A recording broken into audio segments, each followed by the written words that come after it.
como introductorio a la clase de hoy alrededor de la película de Mad City. ¿Cómo nos fue con ella? ¿Quiénes pudieron verla? Quisiera pues tener un espacio de la clase para poder dialogar sobre ella.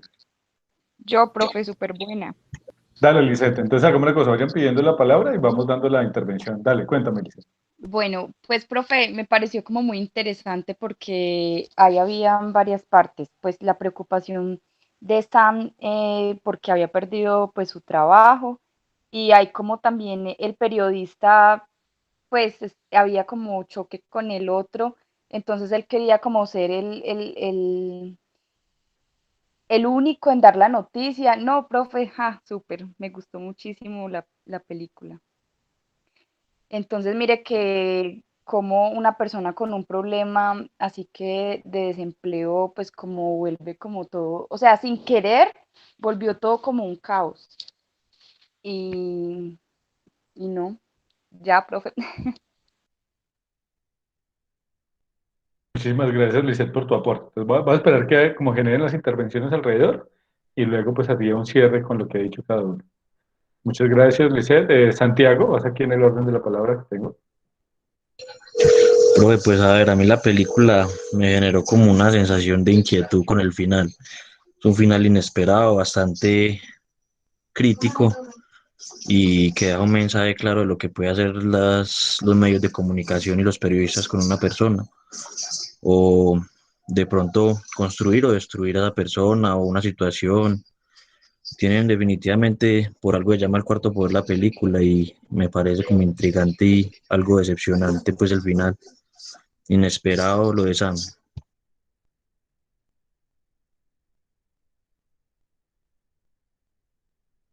Pero tiene el Muchas micrófono gracias. apagado. Sí, sí, muchas gracias, ahí me di cuenta. Muchas gracias, Santiago, por el aporte y sí, o sea, bueno, no quiero como hacer, interrumpir las intervenciones, pero apenas termines recojo ello. Seguiría Valentina. Profe, pues con base a la película, pues sí, estuvo buena. Me pareció muy interesante como todos,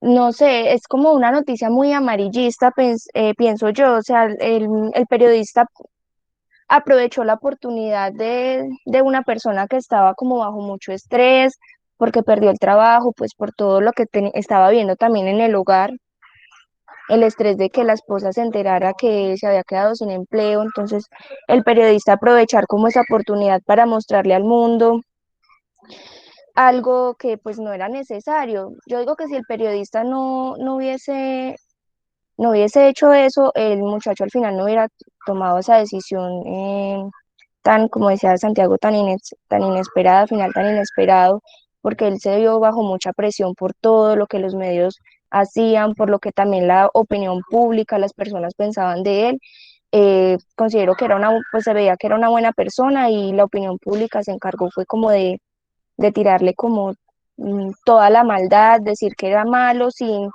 realmente conocer qué era lo que pasaba, porque pues el muchacho decía que no le hacía nada a los niños y efectivamente los niños antes se divertían con el supuesto, eh, con el supuesto, con la persona mala, digámoslo así. Las personas estaban muy preocupadas por los niños, pero los niños se encontraban pues bien. Entonces yo pienso eso, que quizás si el señor no hubiese tomado esa decisión de grabar y de mostrarle al mundo lo que estaba pasando, no se hubiesen tomado esas decisiones como tan precipitadamente.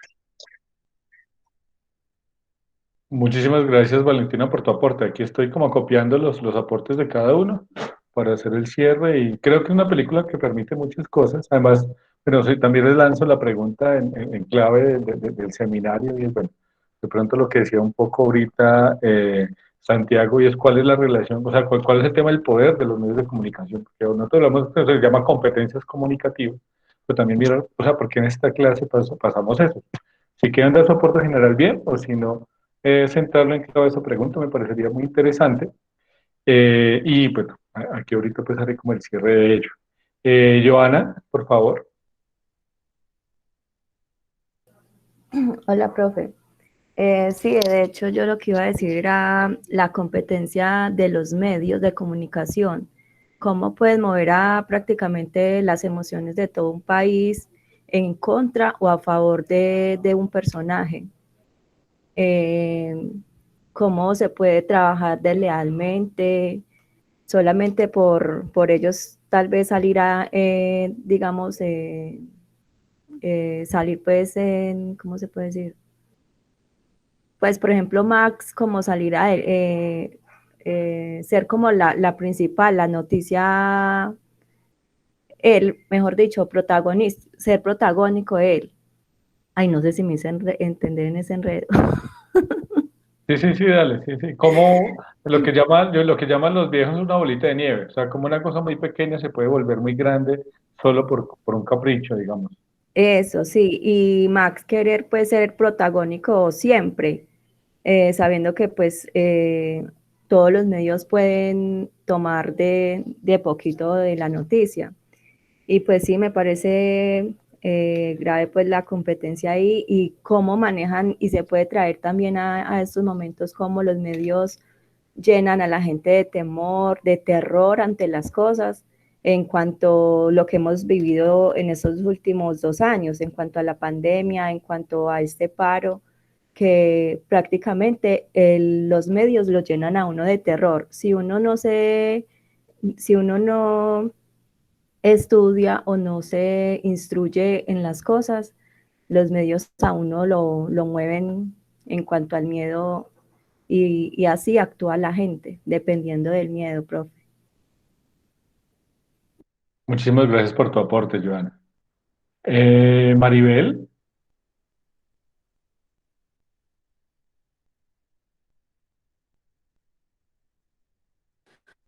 Profe, qué pena, soy Sara, sino que estoy del computador de mi mamá. ya, Sara. Yo, Maribel, ya estaba buscando aquí en la lista, pero dale, dale, Sara.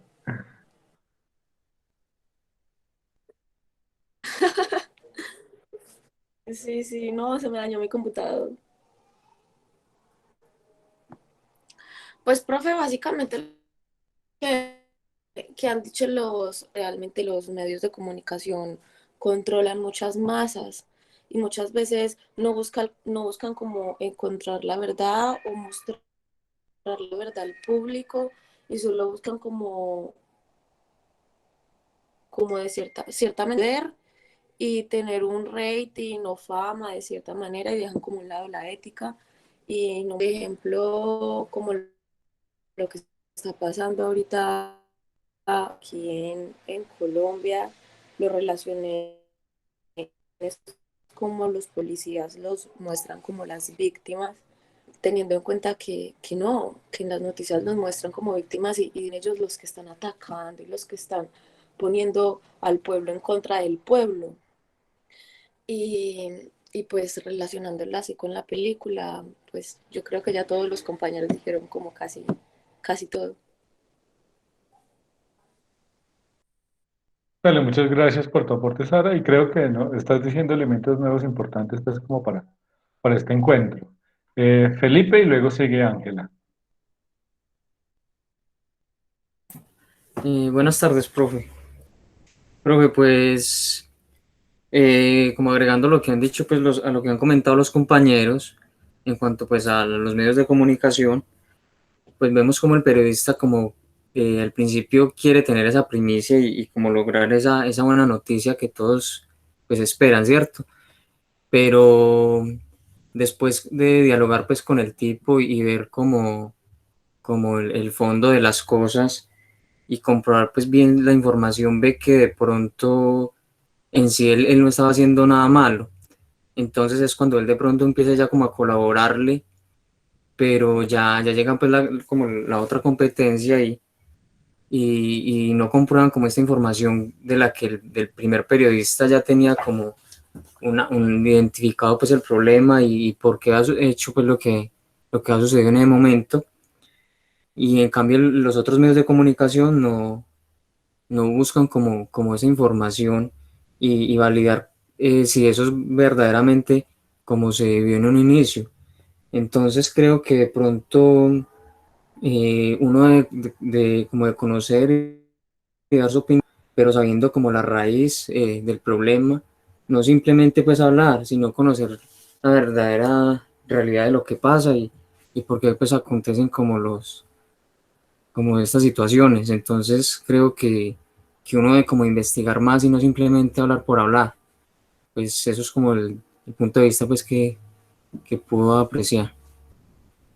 Muchas gracias, Felipe, y ahorita pues cuando cerremos iremos sobre ello, pero creo que la próxima sesión trabajaremos mucho ese tema. Ángela, Bueno, profe, yo también me vi la película, de hecho es muy buena, pero la película tiene dos versiones, la versión de Sam y la versión de Max, ¿cierto? Digamos que todo es como por llevarlo a que, digamos, Max, que es el periodista, tener como más fama o más reconocimiento, por así decirlo. Entonces, en la búsqueda de eso, él como que tergiversa o tergiversa, no sé cómo se dice, la eh, información o lo que él está, sí, profe. tergiversa, tergiversa. Ah, bueno, tergiversa, que es como una información errada, porque, y entonces la presión de todo lo que él está haciendo lleva a que de pronto Sam tome una mala decisión. Digamos, él iba en busca de que simplemente le explicaran en el museo porque lo habían despedido del trabajo, pero ya, digamos, él iba a ejercer algo de presión, llevando pues lo que llevaba, pero pues en busca de eso pues ocurrieron muchas cosas. Finalmente pues en busca como de la verdad o todo, finalmente pues sucede una tragedia y eso pasa mucho acá, lo que decía mi compañero Felipe. Hay dos versiones, una que siempre es la versión mala y una que siempre es la versión buena. A veces las noticias o siempre quieren mostrar, por lo menos acá en Colombia sucede mucho que siempre sucede digamos, muestran como la verdad, pero a favor siempre como de ellos, no de nosotros. Y eso va mucho relacionado en este momento a lo que estamos viviendo en el país.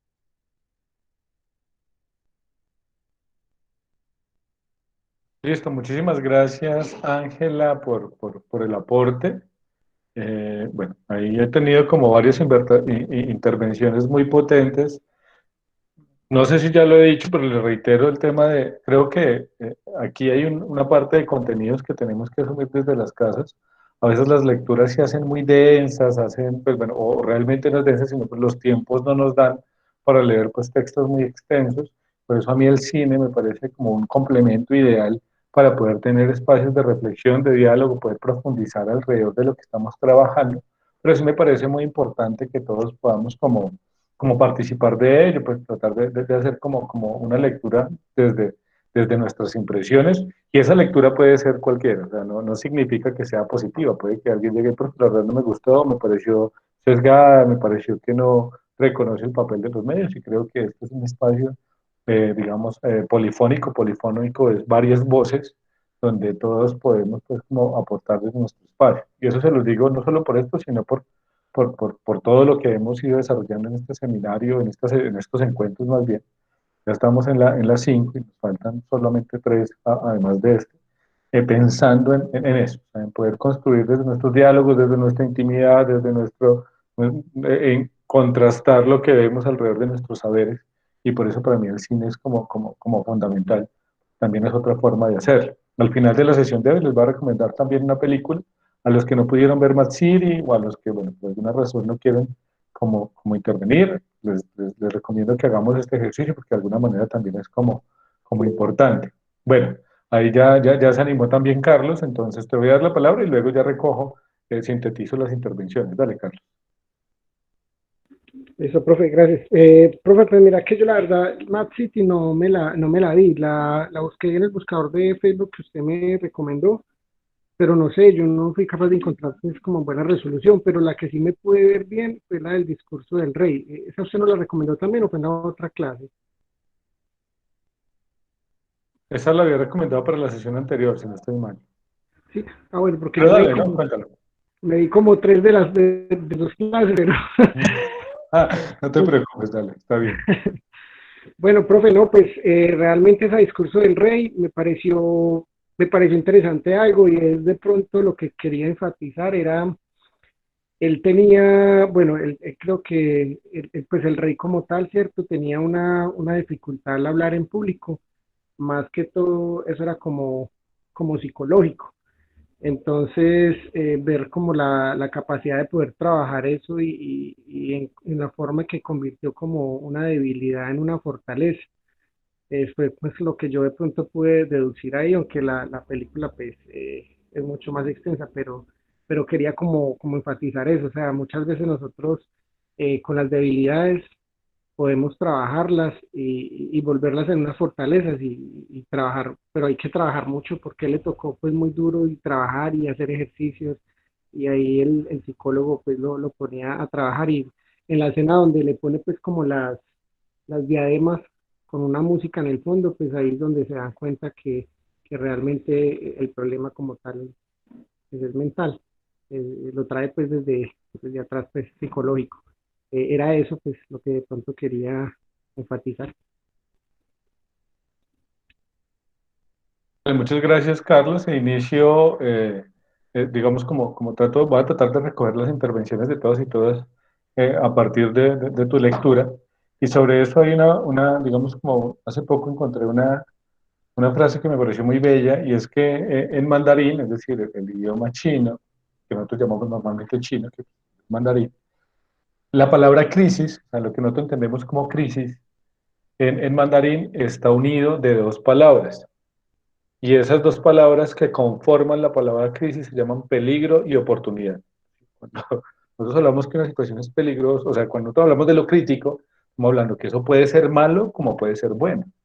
Y creo que va un poco como con lo que tú dices, y un espacio ahí también como para reflexión, que en estos días de crisis constante que estamos viviendo todos, también hay que pensar ello, ¿no? O sea, que las situaciones difíciles también pueden ser bien trabajadas, situaciones, digamos, fortuitas. Solo hay que tratar de leer la mejor manera de sacarla. Sin que eso se vuelva una cosa pues, como retórica, sino que nos puede servir.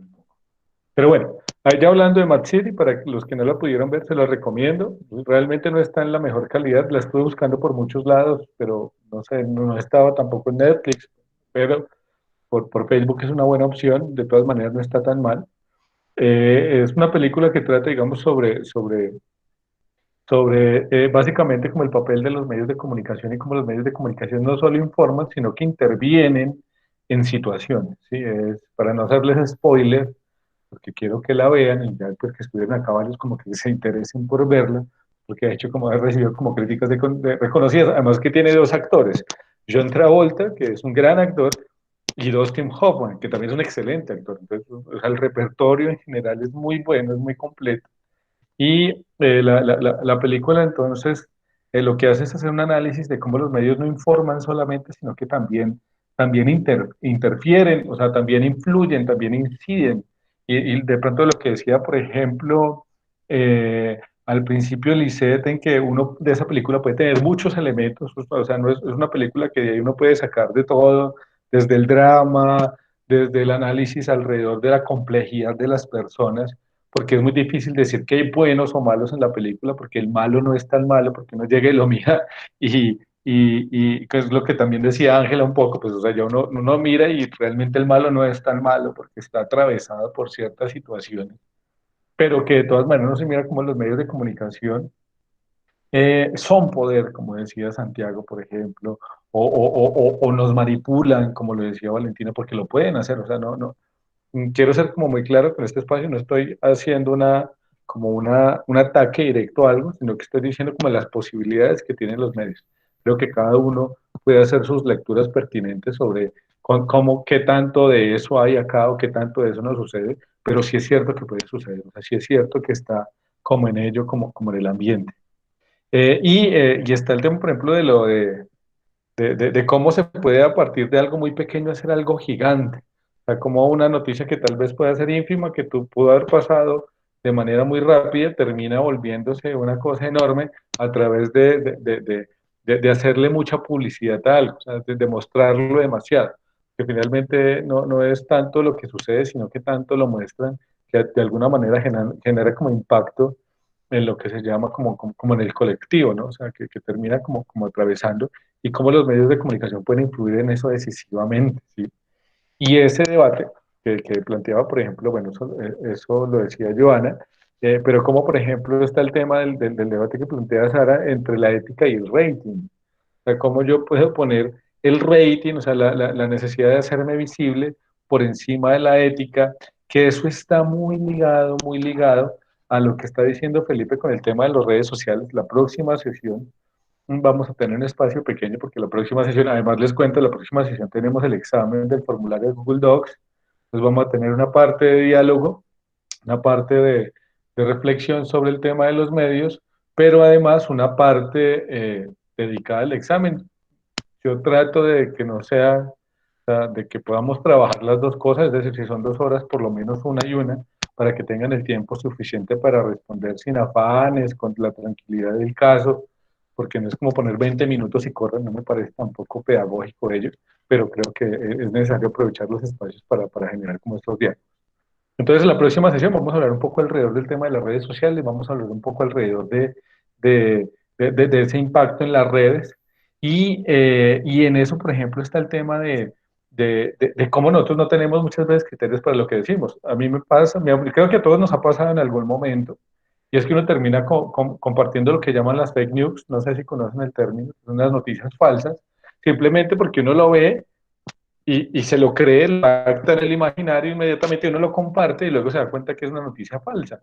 Y además, el tema de las fake news es que no todas están, no todas son tan visibles, hay unas que están muy bien elaboradas, o sea, cita fuentes posibles, cita ciertas investigaciones, cita elementos, y uno termina siendo parte, digamos, de reproducir mentiras, que eso además tiene hay una frase también muy popular, que estamos con este tema de las frases, por ejemplo, de Goebbels, que era el ministro de propaganda nazi, que decía, propaga una mentira por toda Europa y volverá siendo cierta. Y esos son las fake news. O sea, tú propagas tanto algo que termina, digamos, siendo cierto entre la gente.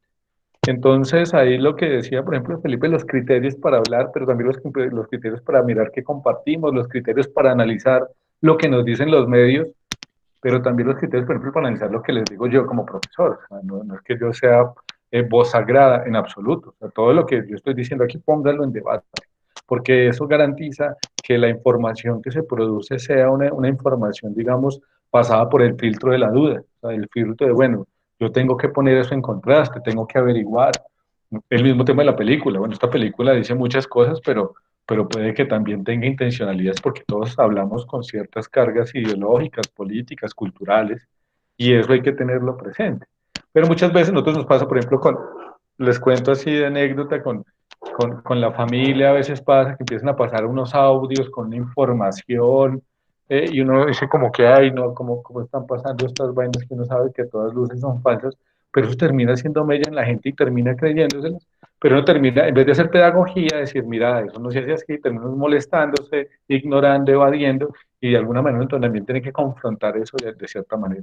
Entonces creo que esta película de Mad City nos pone como muy en ello, porque lo que nos muestra es eso, que siempre hay varias versiones de lo que sucede, siempre hay varias, como todo es mucho más complejo, o sea, todo no es tan fácil como blanco y negro, a veces uno construye una idea muy dicotómica, entonces estos son los buenos y estos son los malos, y resulta que no. Entonces, la humanidad es mucho más profunda, es mucho más compleja, y eso hace que nosotros debemos tener eso siempre presente para poder hacer nuestros análisis, buscar todo no desde lo simple, sino realmente desde lo complejo. Entonces, primero, pues gracias a todos los que pudieron ver como la película, los que no traten de verla por el espacio, porque creo que les puede servir mucho tener luces para analizar cosas. Y realmente a mí me parece que el cine es una herramienta muy interesante para poder abordar este tipo de seminarios, como competencias comunicativas, todo este tema de las humanidades, que permite hacer unas lecturas muy críticas. Y lo que han dicho ustedes me parece muy bello, porque no es solo está quedarse en la película, analizarlo, sino que siempre uno termina contextualizando, y uno como que, ¿será que aquí nos pasa eso? ¿Será que esto sucede? Porque uno confronta. Y ese elemento de confrontar pues termina haciendo, digamos, como pues como ampliando, hay un tema de ampliar los límites de lo posible, o sea, es decir, desbordando lo que yo ya sé, y eso creo que me parece como positivo. Pero bueno, en la sesión de hoy tenemos algunos elementos un poco, digamos, como técnicos, como lo hemos ido trabajando, porque creo que es importante abordar ello. como me habían dicho también, el reforzarlo de normas de puntuación. Bueno, entonces vamos a trabajar lo que tiene que ver como con mapas conceptuales, que es lo que está en el módulo, que creo que hay que trabajarlo. Lo podemos abordar creo que rápidamente. Y la otra parte, pues para hablar de las normas de puntuación, que eso sí es un poco más extenso, pero creo que podemos como ir adelantando. Entonces voy a compartirles la pantalla para poder como ir trabajando las sesiones, para ir trabajando las diapositivas, perdón. Les cuento que en la plataforma tengo un video de Julián de Subiría, que es el director del Instituto Merani, que es una de las instituciones de educación básica más prestigiosas de Colombia, pero que lo ha hecho además sobre la base de construir un método pedagógico muy distinto a lo que propone el Merani, muy distinto a lo que propone el Merani, perdón, a lo que propone el MEN, o sea, que lo que propone el Ministerio de Educación Nacional. Y eso creo que es como importante reconocerlo porque ellos tienen pues, todo un tema como de nuevos enfoques pedagógicos, pero esos nuevos enfoques pedagógicos están muy relacionados con el tema del desarrollo del pensamiento, con el tema de la lectura crítica, con el tema de cómo nosotros interactuamos con la realidad y cómo nosotros interactuamos con los otros. Entonces aquí está este video, se lo recomiendo. Si de pronto nos sobra un tiempito al final de la sesión lo podemos ver, creo que dura 12 minutos, 15 minutos, es muy corto. Si no, pues ahí les queda para que lo puedan trabajar. Bueno, ¿ya están viendo aquí las diapositivas? Sí. Muchas gracias ahí por responder. Les cuento que tuve un debate cuando estaba realizando esas diapositivas y creo que hice lo más coherente posible. Y es que digamos que lo que tenemos que ver hoy es alrededor del tema de los mapas conceptuales y yo estaba haciendo texto. Y yo dije, pero ¿por qué? Si voy a explicar de mapas conceptuales, pues lo más lógico es que haga un mapa conceptual, porque de todas maneras es como lo más coherente con el espacio. Me pareció muy gracioso porque busqué mapas conceptuales sobre mapas conceptuales y no encontré. Es más, las teorías sobre mapas conceptuales tenían mucho texto. Bueno, no sé, son cosas que nos pueden pasar, pero hice el ejercicio de presentarles mapas, o sea, un mapa conceptual para explicar mapas conceptual, algo redundante, pero creo que así debería hacerse, y un mapa conceptual, ese sí muy simple, un poco denso más bien, sobre el tema de normas de puntuación. Si no alcanzamos a verlo todo, si quiero por lo menos trabajar lo más importante, que es lo que es punto, lo que es coma, bueno, miramos a ver cuánto avanzamos. Igual ahí quedan todos los links de la Real Academia Española, que es, digamos, como la autoridad en ello. Entonces creo que también les va a quedar ahí esas diapositivas con esa información para que cada vez que tengan alguna duda puedan ir y consultar. Que realmente no es, la Real Academia de la Lengua tiene digamos, como una,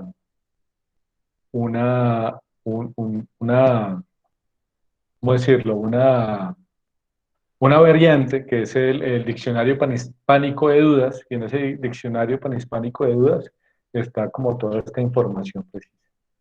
Entonces, bueno, eso les cuento sobre la charla de hoy, que hice un mapa conceptual sobre cómo se hace el mapa conceptual. Podemos de pronto pensar hacer un ejercicio sobre ello, pero por ahora pues como voy con la explicación. Este texto además lo trabajé desde el autor original de esta teoría de los mapas conceptuales, no fui, digamos, como a lecturas, hay muchos textos sobre ello, tesis de maestrías, pero creo que es siempre mejor ir a la fuente, tratar de acercarse lo más posible a la fuente. Y el autor, digamos, nos plantea varios elementos en torno a qué son los mapas conceptuales. Entonces nos plantea varias partes, no las pude poner todas en una sola diapositiva por el tema del tamaño y sería muy poco pedagógico ponerlo todo acá.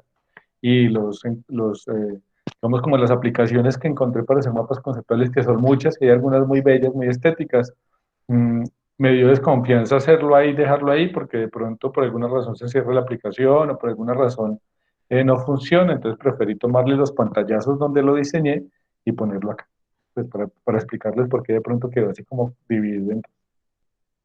Entonces, básicamente, en el texto sobre los mapas conceptuales, aquí está pues como el elemento central, nos plantea 5 elementos. La naturaleza de los mapas conceptuales, las aplicaciones de los mapas conceptuales, cómo se elaboran, que vamos a trabajar ahí, qué aprendizajes se tienen alrededor de los mapas conceptuales y cuáles debates hay. Pues no se confíen porque ven que hay muy poquitas cosas, porque pues finalmente a través de estas 4 o 5 líneas podemos desarrollar una sesión muy compleja, muy larga, muy extensa. Pero el autor nos habla que los mapas conceptuales, digamos, tienen cierta naturaleza. ¿Y cuál es la naturaleza de los mapas conceptuales? Bueno, primero, antes de ir allá, ¿alguien sabe o, bueno, recuerda qué son el tema de los mapas conceptuales? Pero es una representación gráfica acerca de algún tema en el que se van desglosando términos o definiciones. Muchísimas gracias, Santiago. ¿Sí? ¿Alguien más?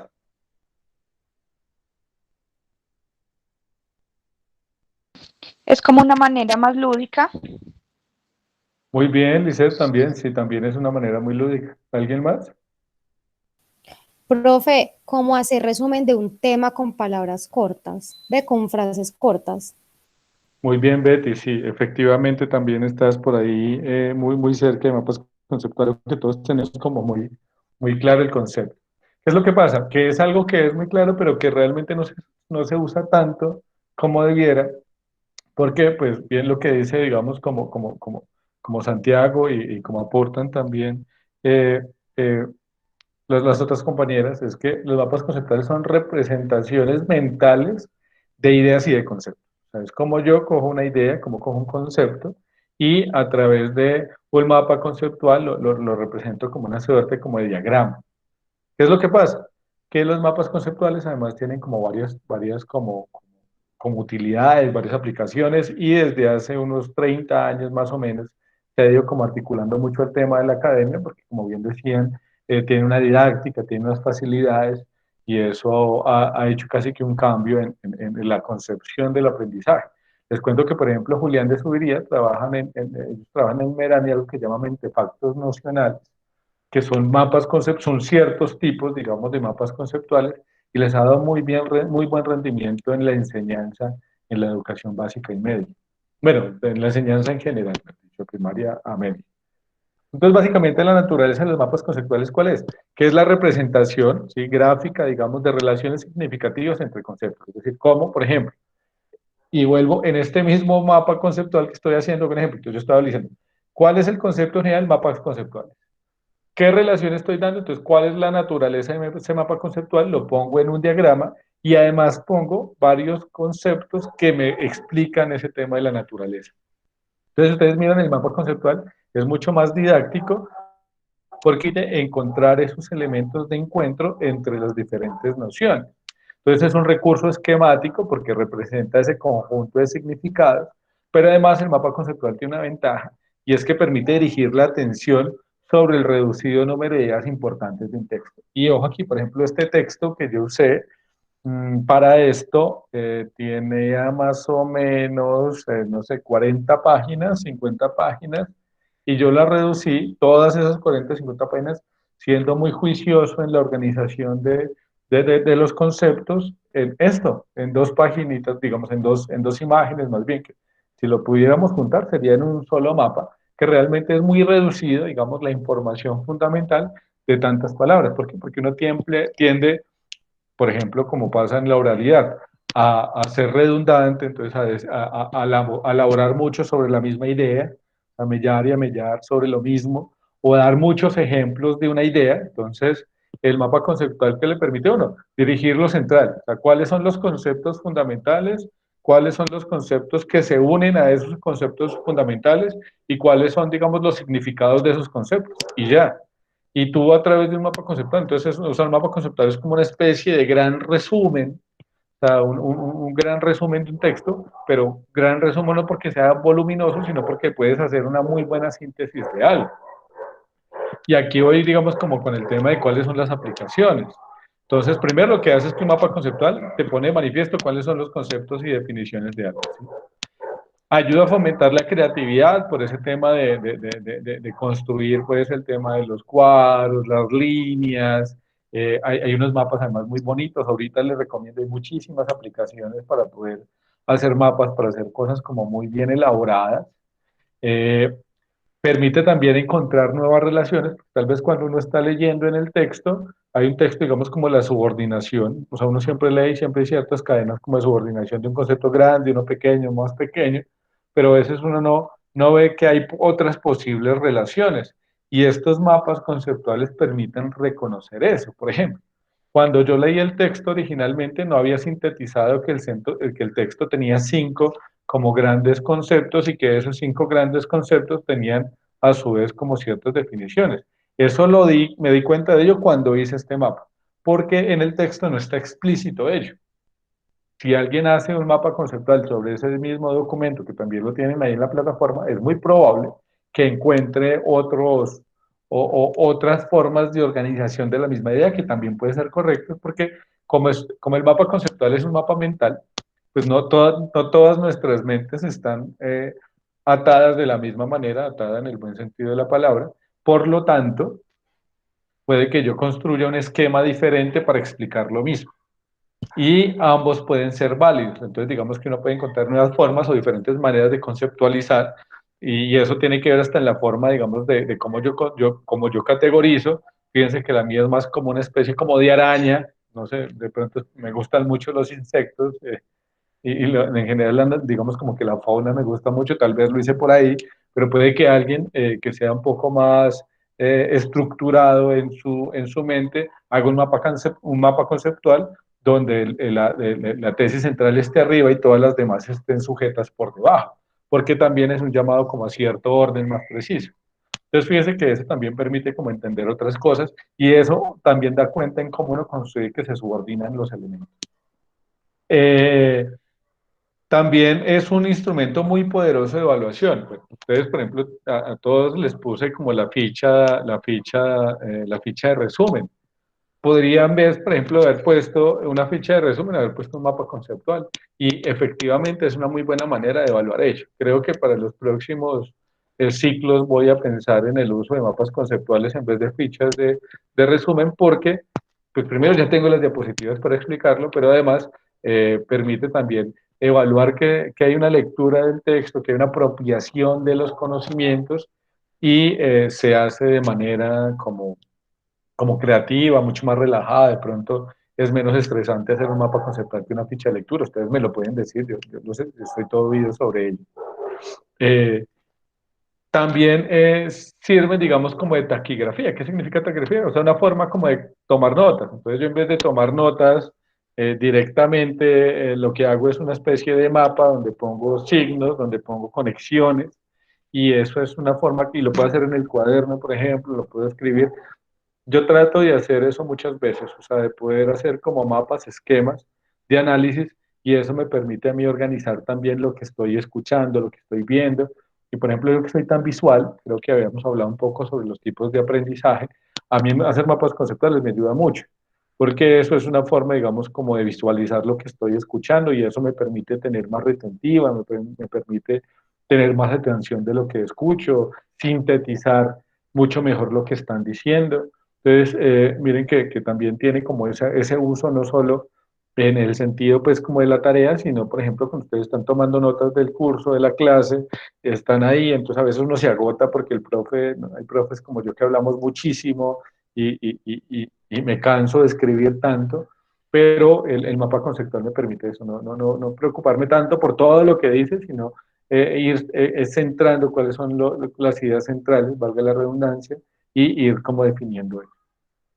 Y también es una idea, una ayuda, digamos, didáctica, muy bien lo que decía Betty, si no estoy mal, porque ¿qué permite el mapa conceptual? Pues el mapa conceptual permite preparar trabajos escritos, el mismo tema de resúmenes, entonces, bueno, voy a hacer un resumen, eh, voy a hacer un resumen y como, no sé, me cuesta un poco hacer el resumen directamente, entonces hago un mapa conceptual y ahí voy organizando de manera mucho más precisa las ideas del texto.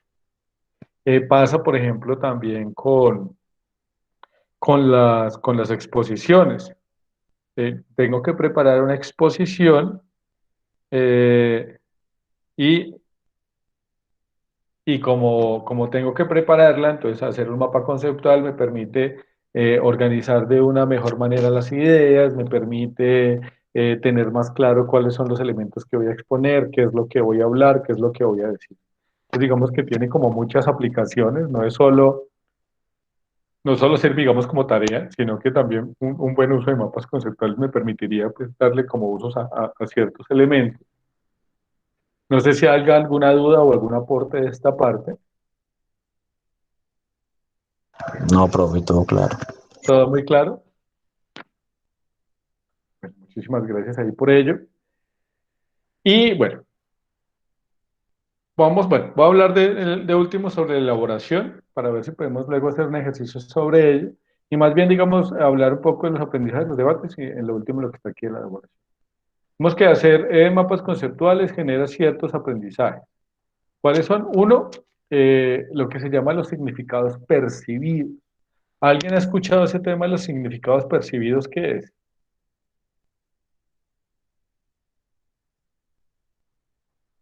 No, profe, yo no. No, profe, no. Dale, no se preocupen, pues una pausa aquí como para ir al beat que me queda como más chévere hablar así.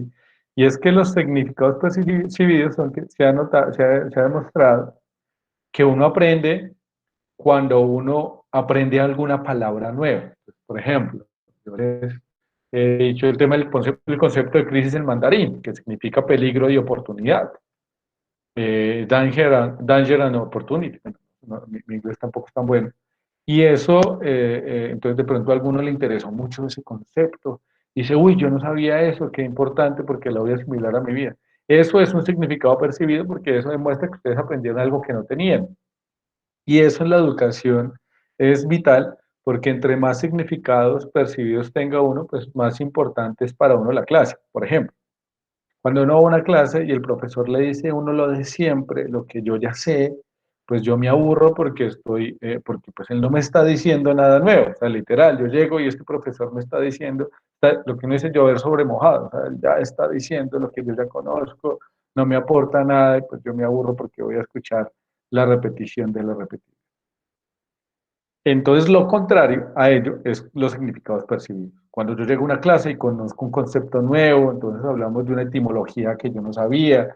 Entonces, les digo, por ejemplo, que la palabra rencor viene del francés que significa rancio. Entonces, cuando tú tienes rencor es porque estás como podrido por dentro. ¿Sí? Yo no sabía ese término, qué interés. O sea, son elementos que uno como que aprende en los espacios. Por eso a mí la etimología me parece bellísima porque la etimología es una forma de saber qué es lo que estamos diciendo, bueno, de conocer en profundidad lo que decimos.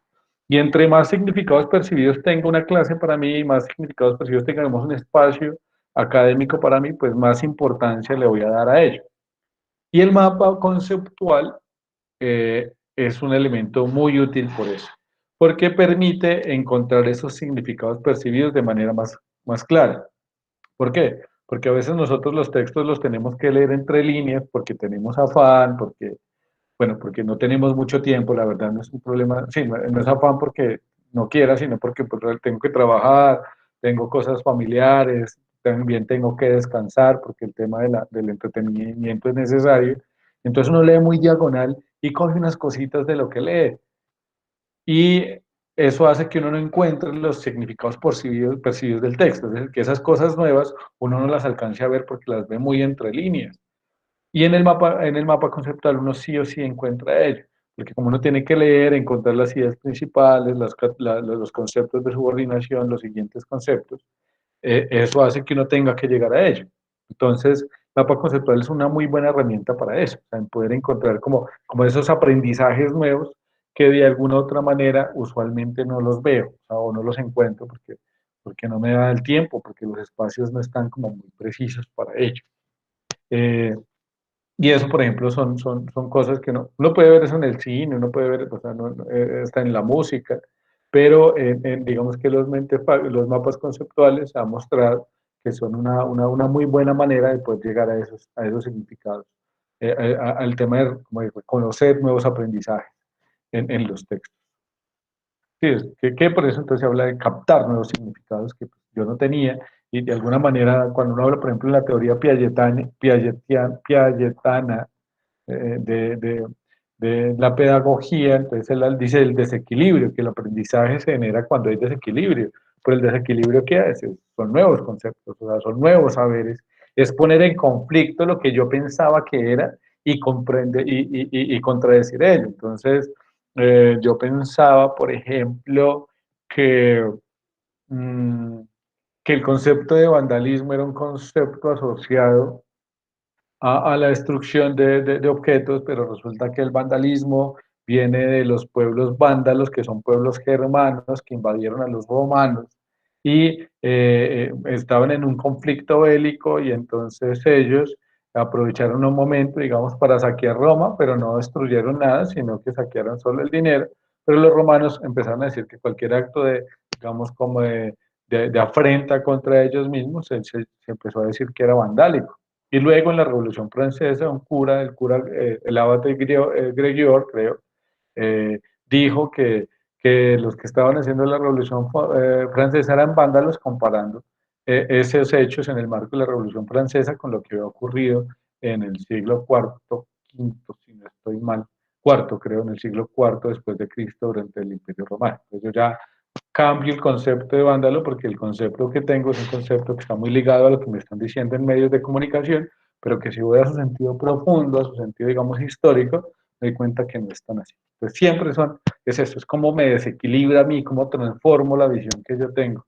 Como por ejemplo en Mad City, entonces uno tiene una idea, pero cuando uno pone esos elementos en contexto, se da cuenta que no es tan fácil decir que es blanco o negro, que es bueno o malo, ¿sí? Incluso en nuestras relaciones con familiares, cuando uno pone, de cierta manera, tengo una cuñada que dice, no, yo me di cuenta que había evaluado muy mal a mis padres cuando fui madre porque no tenía una idea de que, o sea, tenía una visión de que era ser mamá desde mi visión como hija, pero cuando fui madre, pues ya cambié esa visión. Entonces, fíjense que ahí hay una ruptura del sentido incluso de cómo juzgo yo a mis padres. Entonces, eso siempre, y eso en los mapas conceptuales, valga que el ejemplo de pronto es un poco desenfocado, permite. Y también el mapa conceptual permite visibilizar nociones equivocadas. ¿Qué significa? Que yo puedo encontrar nociones equivocadas que yo tenía de un texto, que yo tenía de cierto elemento, pero además también puedo encontrar nociones equivocadas del escritor del texto. Porque obviamente muchos textos están mal escritos, muchos textos están mal desarrollados, y uno cuando hace un mapa conceptual, pero es que este escritor, por ejemplo, habló de este elemento y nunca explicó qué era.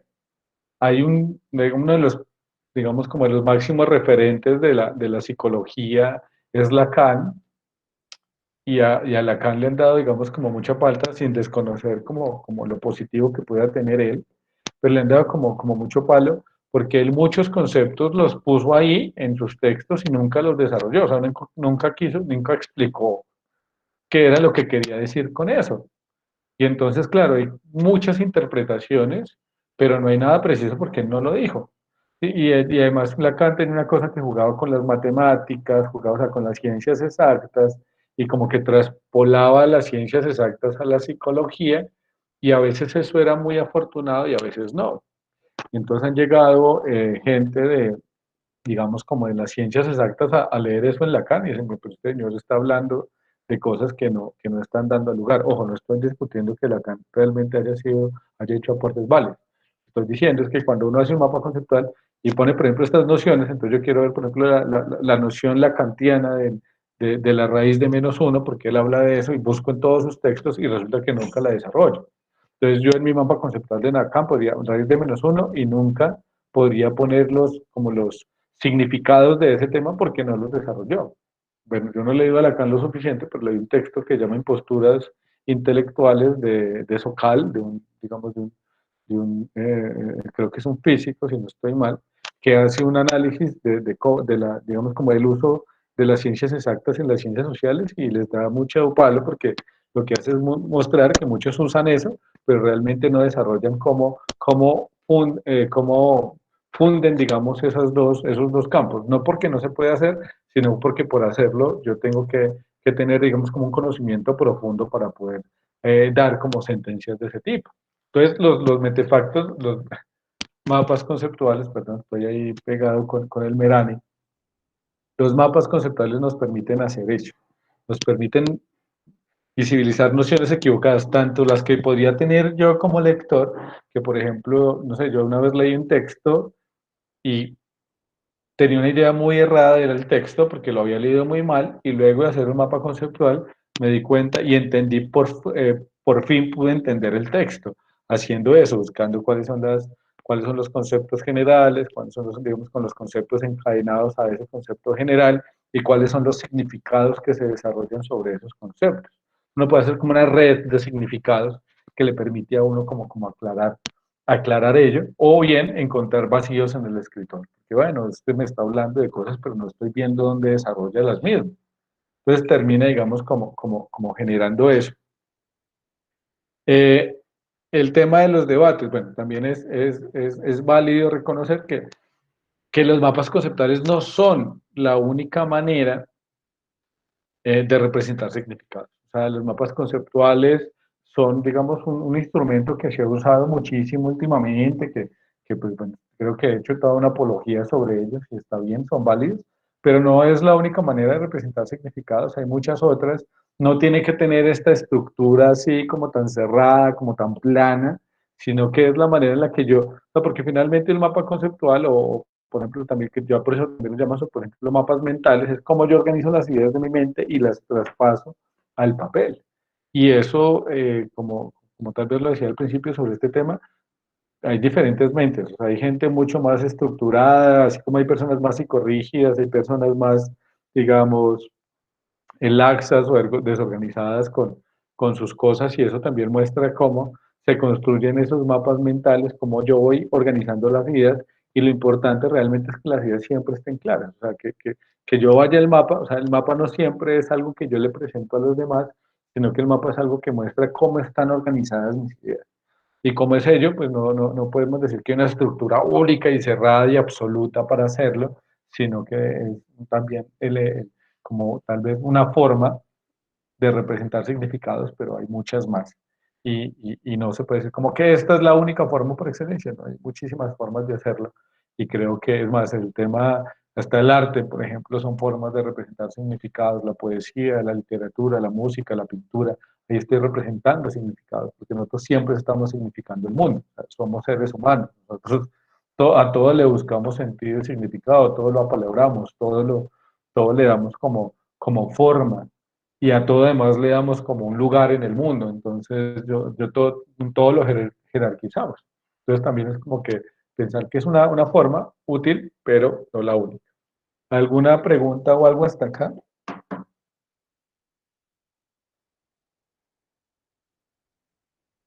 No, No, profe. profe.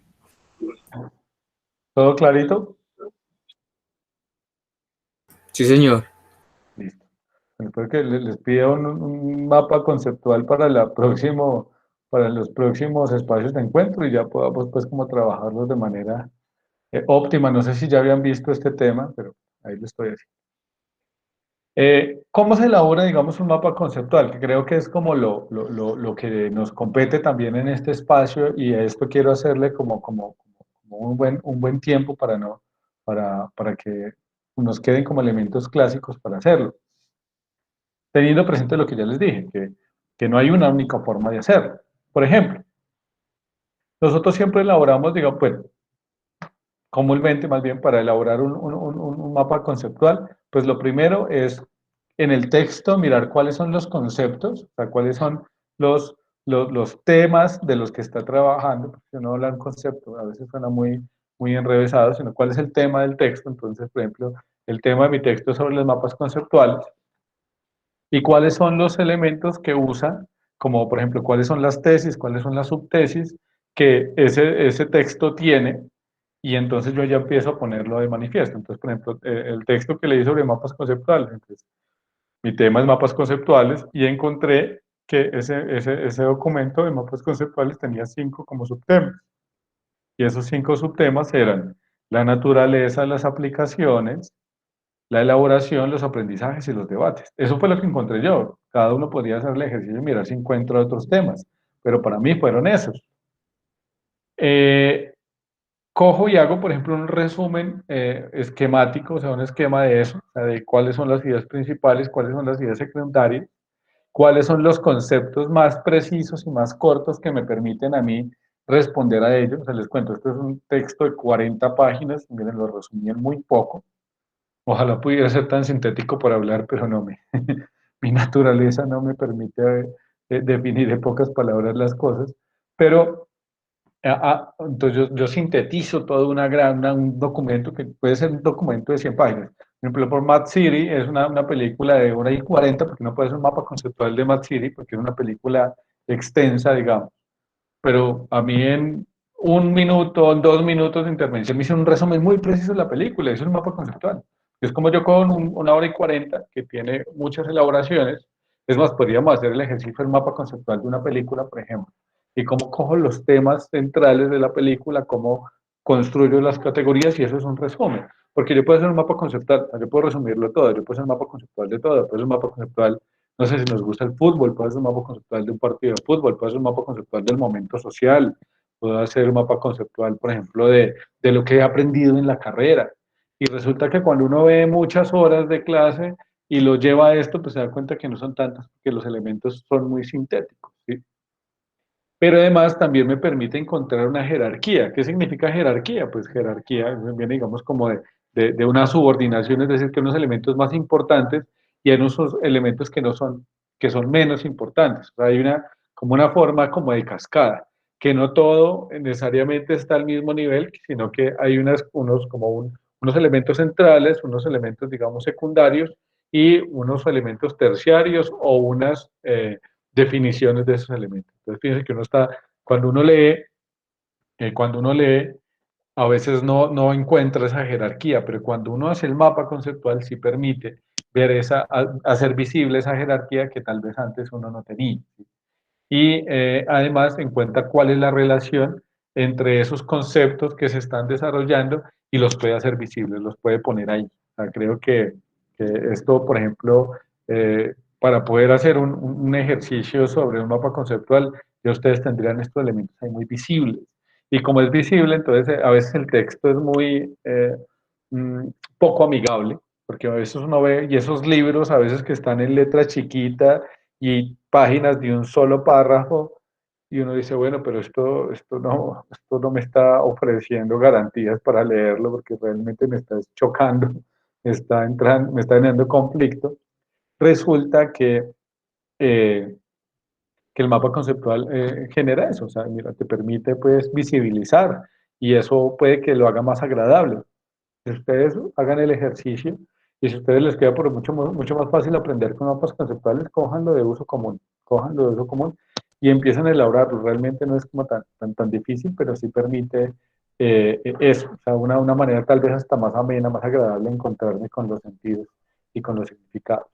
Porque es una manera de extraer, digamos, los significados del texto, extraer los elementos porque finalmente es eso, o sea, ¿qué es lo que yo hago en un mapa conceptual? Extraer los significados del texto. Entonces yo cojo toda esa carreta, todos esos conectores, todos esos ejemplos, toda esa repetición que uno tiene cuando habla o que uno tiene cuando escribe y extraer lo central. Y miren, por ejemplo, de esta ya casi, no sé, 40 minutos que voy de hablar de este tema, se está resumiendo en un tema que es mapa conceptual, digamos, 5 conceptos que son naturaleza, aplicaciones, elaboración, aprendizajes y datos, y en 1, 2, 3, 4, 5, 6, 7, 8, 9, 10, 11, 12, 13, 14, 15, 16, 17 significados. Entonces, un espacio de habla mía de 40 minutos se puede resumir en eso. Un tema, 5 conceptos, digamos, de apoyo, una idea central, 5 ideas secundarias y 17 significados que dan soporte a esas ideas secundarias. Para de contar. Si yo fuera a leer esto, leyendo esto, me demoro 2 minutos. Y ustedes, en un mapa conceptual, bueno, todos nosotros, perdón, con un mapa conceptual podemos llegar a ese mismo sentido que estoy dando yo en el espacio. O sea, yo lo hago porque pues quiero, digamos, como profundizar un poco sobre eso. Entonces, cuando ustedes están enfrentándose a la elaboración del mapa conceptual, tengan eso muy presente. que lo que tienen que hacer es como coger las ideas principales, las ideas secundarias, ponerlas en el papel y buscar cómo se conectan, cuál es la principal, de qué manera se conectan las ideas secundarias a la principal, si hay una jerarquía o qué manera se construye esa jerarquía, si hay cierta igualdad entre todas y cuáles son los significados que explican, digamos, esos conceptos que le dan como sentido a la idea general. Entonces miren que hay toda como una red de sentidos y significados en el texto que en los mapas conceptuales nos quedan como de manera muy clara. Creo que este es digamos, como esta es la parte de mapas conceptuales, no sé si quieren tener alguna intervención a propósito de esto para irnos ya a lo que habíamos hablado de signos de puntuación, que es algo mucho más preciso, mucho más técnico, pues creo que podemos conversar un poco a partir de ello.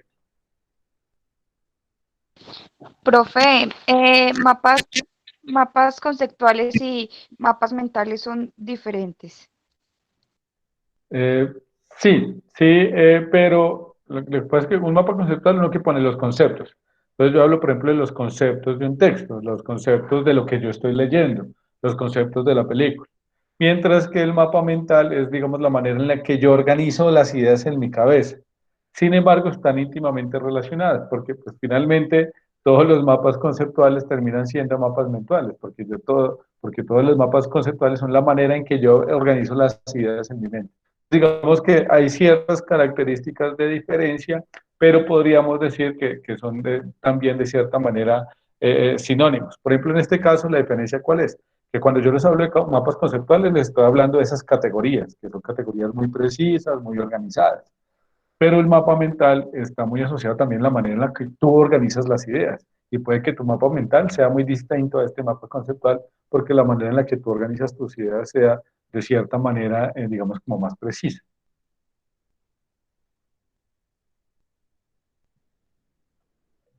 ¿Sí te queda claro?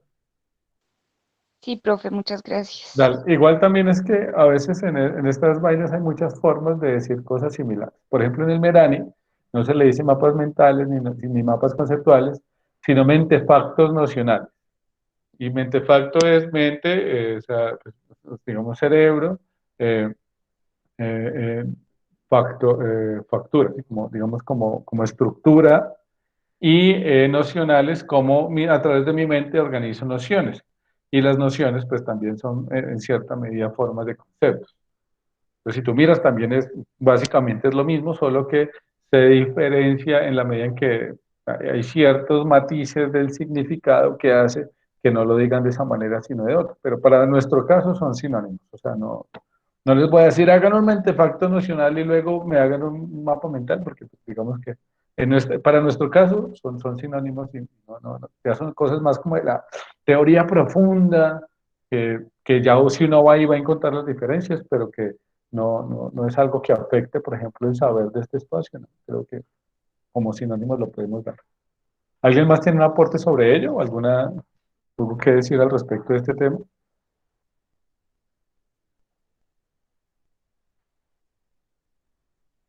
Bueno. Vamos entonces con la otra parte, y para la otra parte que tiene que ver con los signos de puntuación, como habíamos dicho en la sesión anterior que estábamos también un poco flojitos con ello, lo que hice fue hacer una especie de mapa, no muy bonito ciertamente, pero sí muy práctico, no muy estético, pero sí muy útil, donde está el tema de los signos de puntuación, aquí están todos los signos de puntuación y aquí están todos los links que dirigen, digamos, directamente a la página de la RAE, que es la Real Academia, les había dicho, la Lengua Española, que es la autoridad que tenemos todos los hispanohablantes a la hora de mirar cuál es la manera correcta de decir las cosas o escribirlas. Que hay ciertos debates profundos que incluso yo los tengo con ellos, pero que no niegan que sea la autoridad al respecto. Entonces, bueno. ¿Cuáles son los signos de puntuación? Bueno, ¿cuál es el concepto más bien? Entonces dice, los signos de puntuación, pues las funciones son marcar las pausas y la entonación con que deben leerse los enunciados, o sea, con la que debemos leer, digamos, los textos con los que leemos, con las que construimos también. Bueno, no solo con las que deben leerse los enunciados, sino con las que deben construirse los enunciados. O sea, los enunciados que son la construcción, digamos, como textual, pero los enunciados son, la diferencia entre un párrafo y un enunciado es que los enunciados tienen sentido, pero bueno, pues también un tema ahí como de gramática.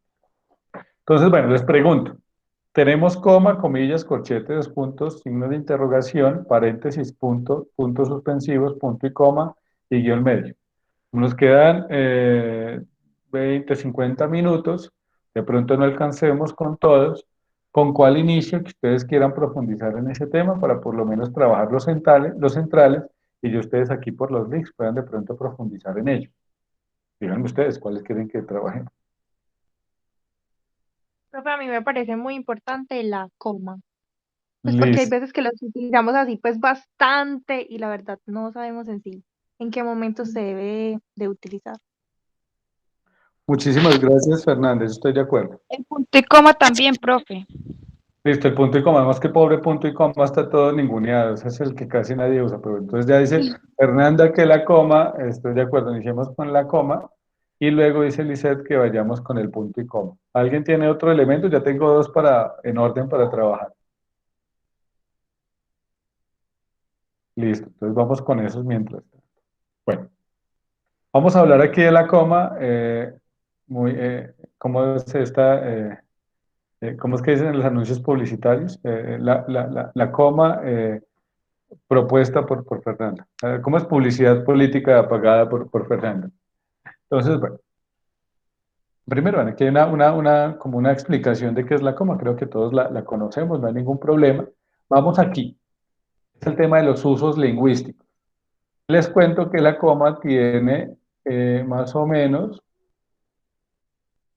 miren todo esto que estoy bajando acá, no sé si están viendo por el scroll, Es todos son, muy extenso.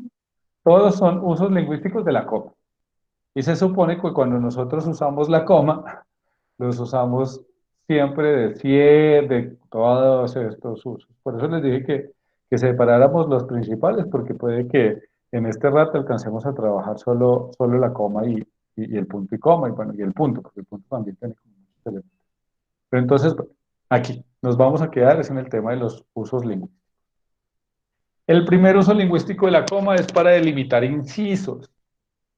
¿Y qué es un inciso? Un inciso es cuando yo meto dentro del texto algo. ¿Sí? Cuando yo digo, por ejemplo, estoy hablando de algo y meto un tema que o profundiza, bueno, no profundiza, un tema que de pronto no está tan mezclado con ello, pero que me parece importante ponerlo ahí.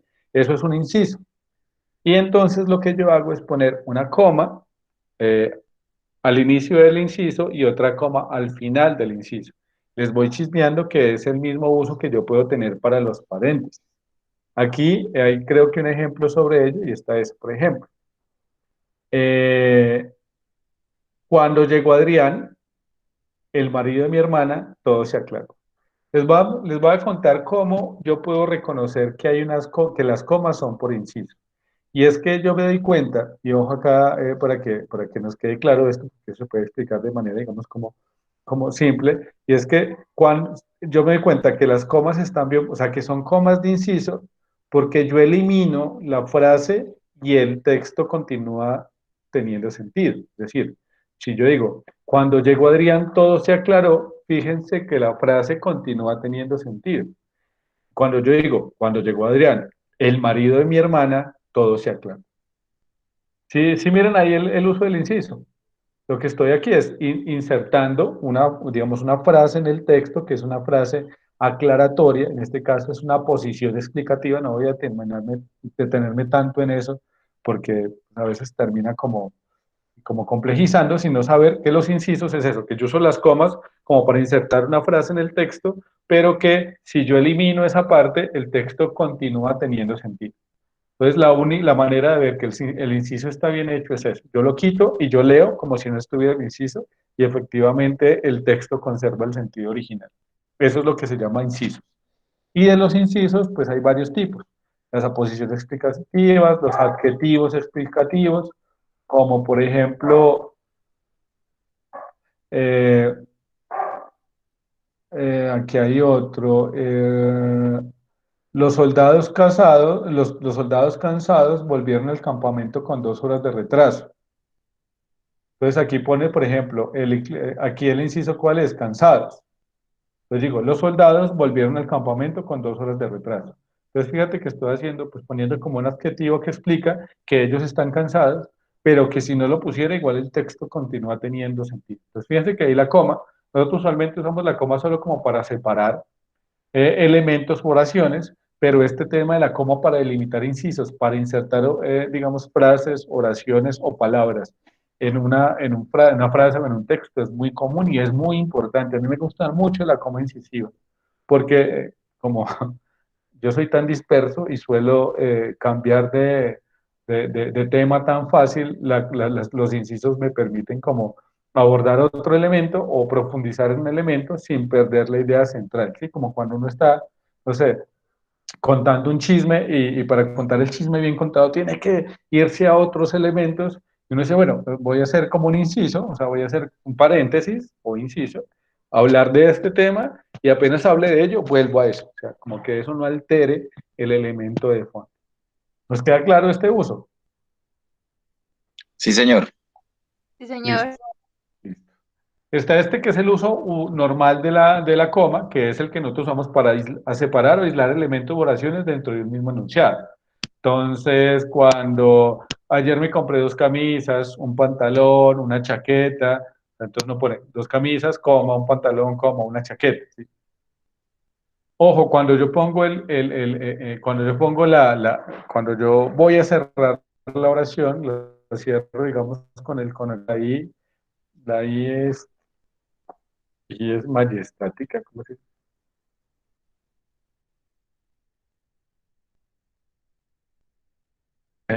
Bueno, me voy a poner la I, ya estoy en este momento, perdón, se me va la palabra. Yo no pongo una coma antes de la I, a menos que esa I no sea para cerrar el texto, sino que esa I sea un inciso. Por ejemplo, ayer me compré 2 camisas, un pantalón y 2 pares de zapatos. Ahí estoy usando la coma para separar, pero como la I está para cerrar el texto, no pongo una coma antes de ello porque es un error ortográfico, a menos que, por ejemplo, una chaqueta, coma, y 2 pares de zapatos, cierro coma, que me salieron muy costosos. Fíjate que ahí esa coma es válida antes de la I, pero no porque esté separando ellos, sino porque es una I que tiene que ver con el inciso, que es el uso anterior, que es muy, muy importante eso. Muchas veces uno se pregunta si la coma se puede poner antes de la I o no. Sí se puede usar, pero no cuando, o sea, cuando vaya a ser, aquí está claro, por ejemplo, cuando la enumeración es completa o exhaustiva, el último elemento va introducido por una conjunción i, e, o, u, ni, delante de la cual no debe escribirse la coma. Es un chico muy reservado, estudioso y de buena familia. Ahí no pongo coma. ¿Cuándo lo pongo? Cuando esa coma de pronto es incisiva, cuando no estoy cerrando el enunciado, sino que voy a poner algo más y estoy encerrando él. ¿Queda claro esto?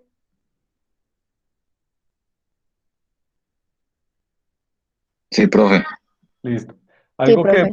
Algo de lo que había visto, por ejemplo, en el ejercicio anterior de la coma, qué pena que no les haya traído como ejercicios chéveres para hoy, pero pues como hay tanto contenido y estos ejercicios siempre consumen algo de tiempo, parece, y como ya estamos en la semana 5 y nos quedan tres encuentros, estoy como un poco preocupado por el contenido, pero sí les prometo que la próxima sesión hacemos algo un poco más dinámico, pero aparte del examen, que va a ser dinámico y tortuoso, porque así siempre son los exámenes, aunque yo creo que voy a tratar de que sea un ejercicio agradable, que por eso estoy como tratando de correr con ello y de pronto se vuelve un poco denso, pero bueno. Entonces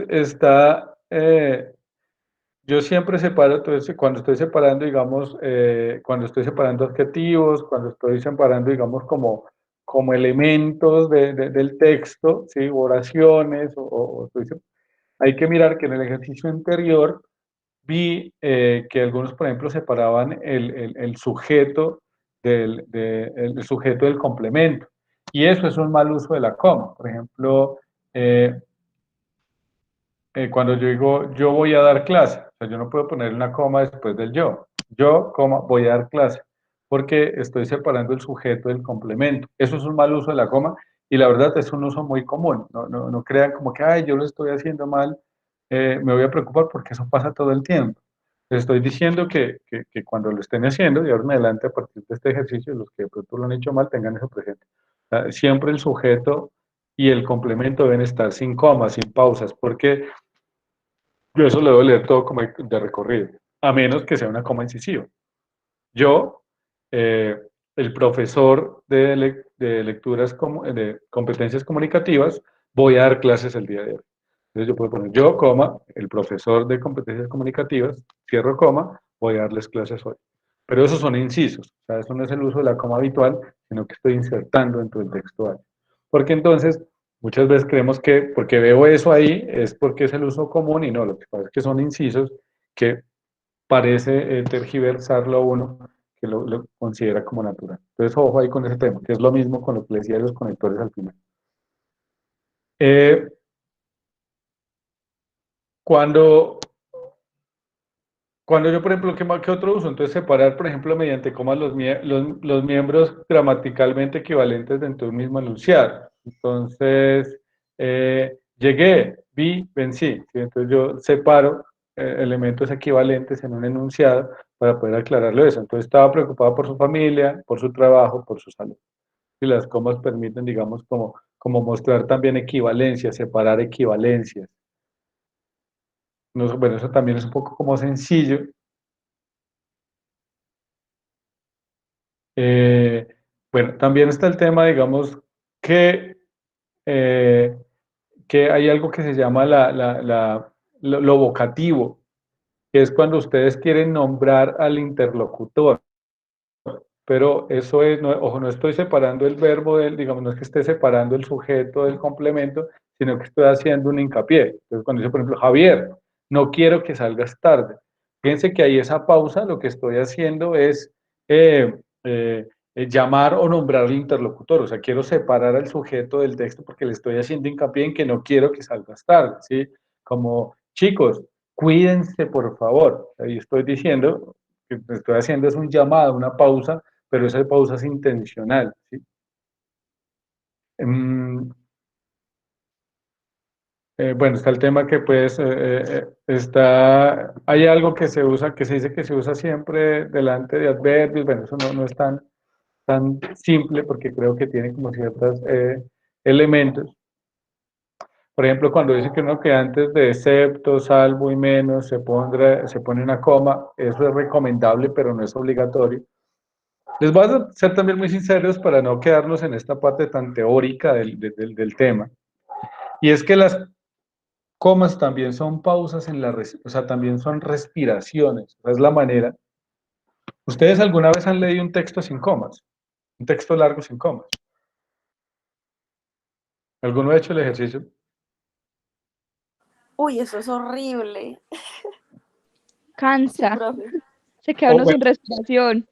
Eso, o le pasa a uno cuando está muy nervioso y uno no respira, entonces uno empieza a decir, el día de hoy estaba con mis amigos y entonces yo estaba, porque uno, claro, no está nervioso, entonces uno quiere salir muy rápido y uno se agota, así se queda sin respiración.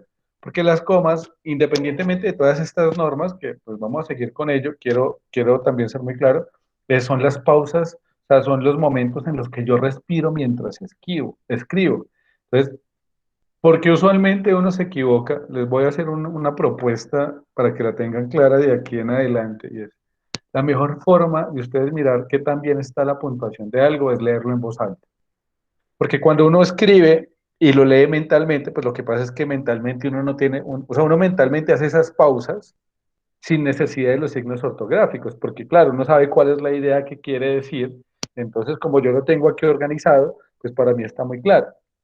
Pero resulta que cuando uno lo lee en voz alta, como ya ustedes me dicen, uno dice como que está leyendo y yo, ¿dónde está la coma? Esta vaina que ya me estoy quedando sin respiración y tengo que encontrarla. Entonces la coma también sirve para eso, para encontrar las respiraciones. Pero además, no sé si les ha pasado, que ustedes están leyendo en voz alta algo que escribieron y como que sienten que la coma está mal puesta, como que, ¿por qué hizo esta pausa aquí? O ¿por qué esta coma? O sea, o sea, hay dos casos, como que ustedes ven que les falta ponerle una coma en algún lado para poder respirar bien, o lo contrario, que es que tiene comas donde no es. Para eso les recomiendo siempre, cuando escriban, lean en voz alta. Y eso les siempre, usualmente, porque uno tiene un ritmo, una métrica cuando lee, entonces cuando ustedes van leyendo y es como que aquí le falta algo, vayan poniendo las comas de esa manera. Porque si les digo, digamos, todos los elementos, en términos de las explicaciones de la norma, son útiles. Por ejemplo, los incisivos a mí me parecen una forma muy bella de aclarar, o el tema de, de, de, de, de lo vocativo, que es cuando yo que estoy haciendo hincapié en algo, pero en general, ustedes miren la coma como una pausa, una manera de ponerle, como de relajar un poco la lectura, de relajar un poco la escritura, y eso les va a garantizar un poco ubicar las comas de mejor manera. Entonces es un ejercicio simple que yo he usado a veces. Por ejemplo, no le encuentro como la coma a los textos, y yo lo que hago, empiezo a leerlo en voz alta, trato de leerlo, digamos, despacio, pero no hago las pausas, o sea, no hago las pausas en mi mente, sino que hago las pausas en en el texto. Y si veo que el texto le faltan pausas, pues las pongo. Si veo que le sobra una coma, la quito. Entonces es una manera como que muy útil, que les puede ir generando cierto ritmo con el tema, por lo menos para las comas les sirve mucho. Entonces eso, por ejemplo, es una primera recomendación muy global, debí haberla hecho al principio, pero que pues mientras iba haciéndolo se me ocurrió, porque eso también es una manera de mostrar las respiraciones. Es más, hay gente que pone muchas comas, y esas personas que ponen muchas comas es gente que usualmente tiene ciertas pausas para respirar. Podría hacerse una investigación incluso sobre la relación en la puntuación y la manera en la que respiramos. Y está muy relacionada, no crean, o sea, no es que el profe hippie empezó a pensar eso, no, hay una relación muy profunda entre ellos, entre las marcas de las pausas del texto y la manera en cómo yo respiro. Entonces, bueno, tengo como ese... Igual el punto también marca una pauta como la coma, pero más prolongada. Claro, el punto sí es más fácil, muchas gracias Edison, porque es que el punto ya no tiene que ver con la respiración, sino con los conceptos. Ya está más relacionado de pronto con lo que decía Sara, sí, porque si la coma está más con la respiración, el punto está más con las ideas. Entonces es más como la mente organiza las ideas. Entonces, por ejemplo, cuando la diferencia entre el punto seguido y el punto aparte, bueno, ya es como el otro tema, porque me habían pedido que luego de las comas hiciéramos el punto y coma. Entonces terminamos comas, vamos con eso, y si nos alcanza, vamos con los puntos. Pero digamos que para ser coherentes con el ejemplo, Edison, sí, o sea, mientras que la coma mira respiraciones, una manera de verlo, porque hay otros usos. El punto mira ya más bien como pausas en las ideas, cuando termina una idea y comienzo a otra, o cuando una idea se encadena y subordina con la anterior. Pero muchas gracias, que el ejemplo creo que es muy útil para mí. Entonces, bueno, dentro de los últimos otros usos infinitos de la coma, está, por ejemplo, que la coma también se puede usar para distinguir entre sentidos posibles de un enunciado. Entonces, por ejemplo, eh, el ejercicio, ¿se acuerdan el ejercicio de la clase anterior? De si el hombre supiera el valor que tiene, la mujer correría en cuatro patas detrás de él como un animal, detrás suyo como un animal. Fíjense que una coma u otra diferencia de quién es el que está detrás, si es el hombre o es la mujer. Entonces ahí lo que está haciendo la coma es diferenciar sentidos. O sea, la coma ahí no está haciendo una pausa de respiración. Ahí la coma está diferenciando el sentido del texto. Entonces miren que ese elemento también está ahí, y ustedes tienen que mirar ellos, a tratar de, de- de leer con las comas, y esas comas también nos pueden cambiar el sentido de lo que estamos leyendo. Como eso lo trabajamos la vez pasada, no va a profundizar tanto, porque creo que fue hasta muy chévere el diálogo, pero para aclarar. Profe, Dime, Lisette. Dime, Lisette. pero cierto que el tiempo debe ser como muy corto, porque en esos días estaba leyendo un texto o sea, el profesor pidió ayuda en el texto y pues yo leí, y hice como una pausa muy, o sea, como que me demoré mucho, y lo que seguía de la coma era muy, o sea, iba muy de la mano con lo que había leído antes, entonces ya como que se desconectó total la idea. Entonces eso debe tener como un tiempo, como un segundo, 2 segundos, pues no Sí, sé, creo que, ¿cierto? Sí. sí, muy bien, Lisette, efectivamente. O sea, es una pausa, pero una pausa muy corta, 1, 2 segundos.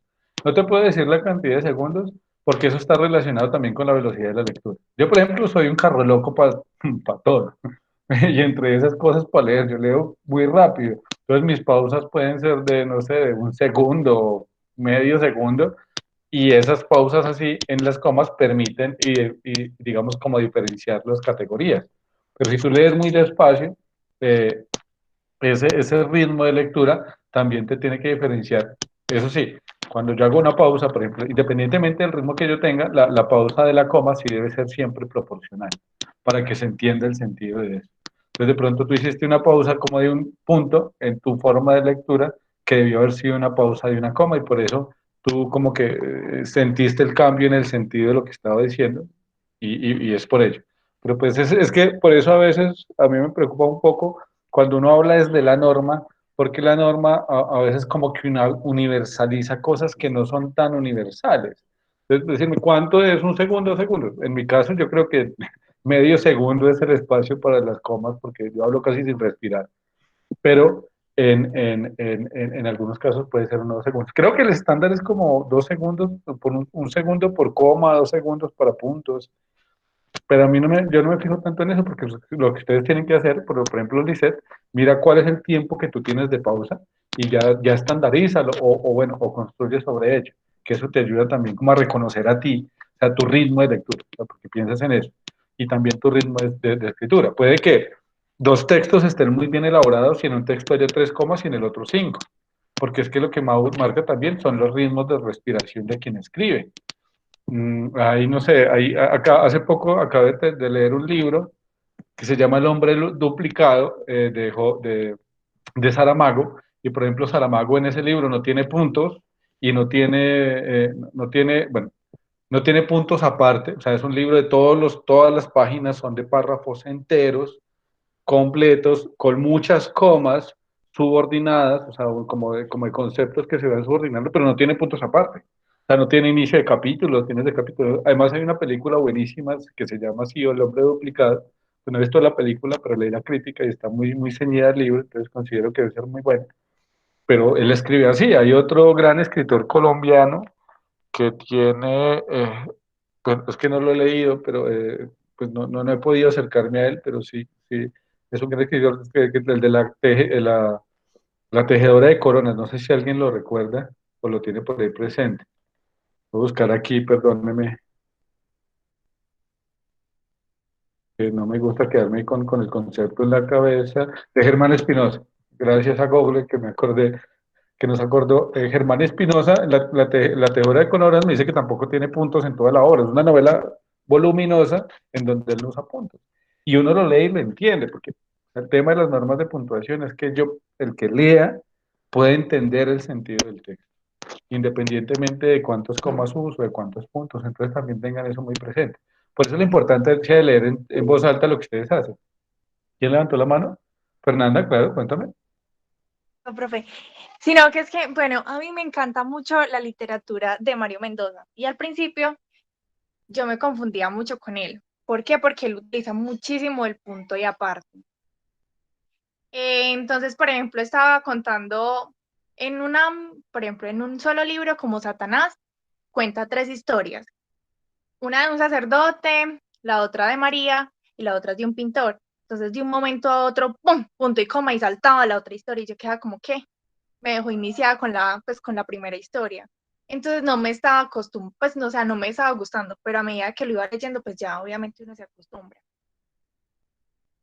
Sí, y por ejemplo, mira que Satanás, esa novela de Mario Mendoza, la usaba mucho yo en el colegio y leer esa novela en voz alta es muy agradable.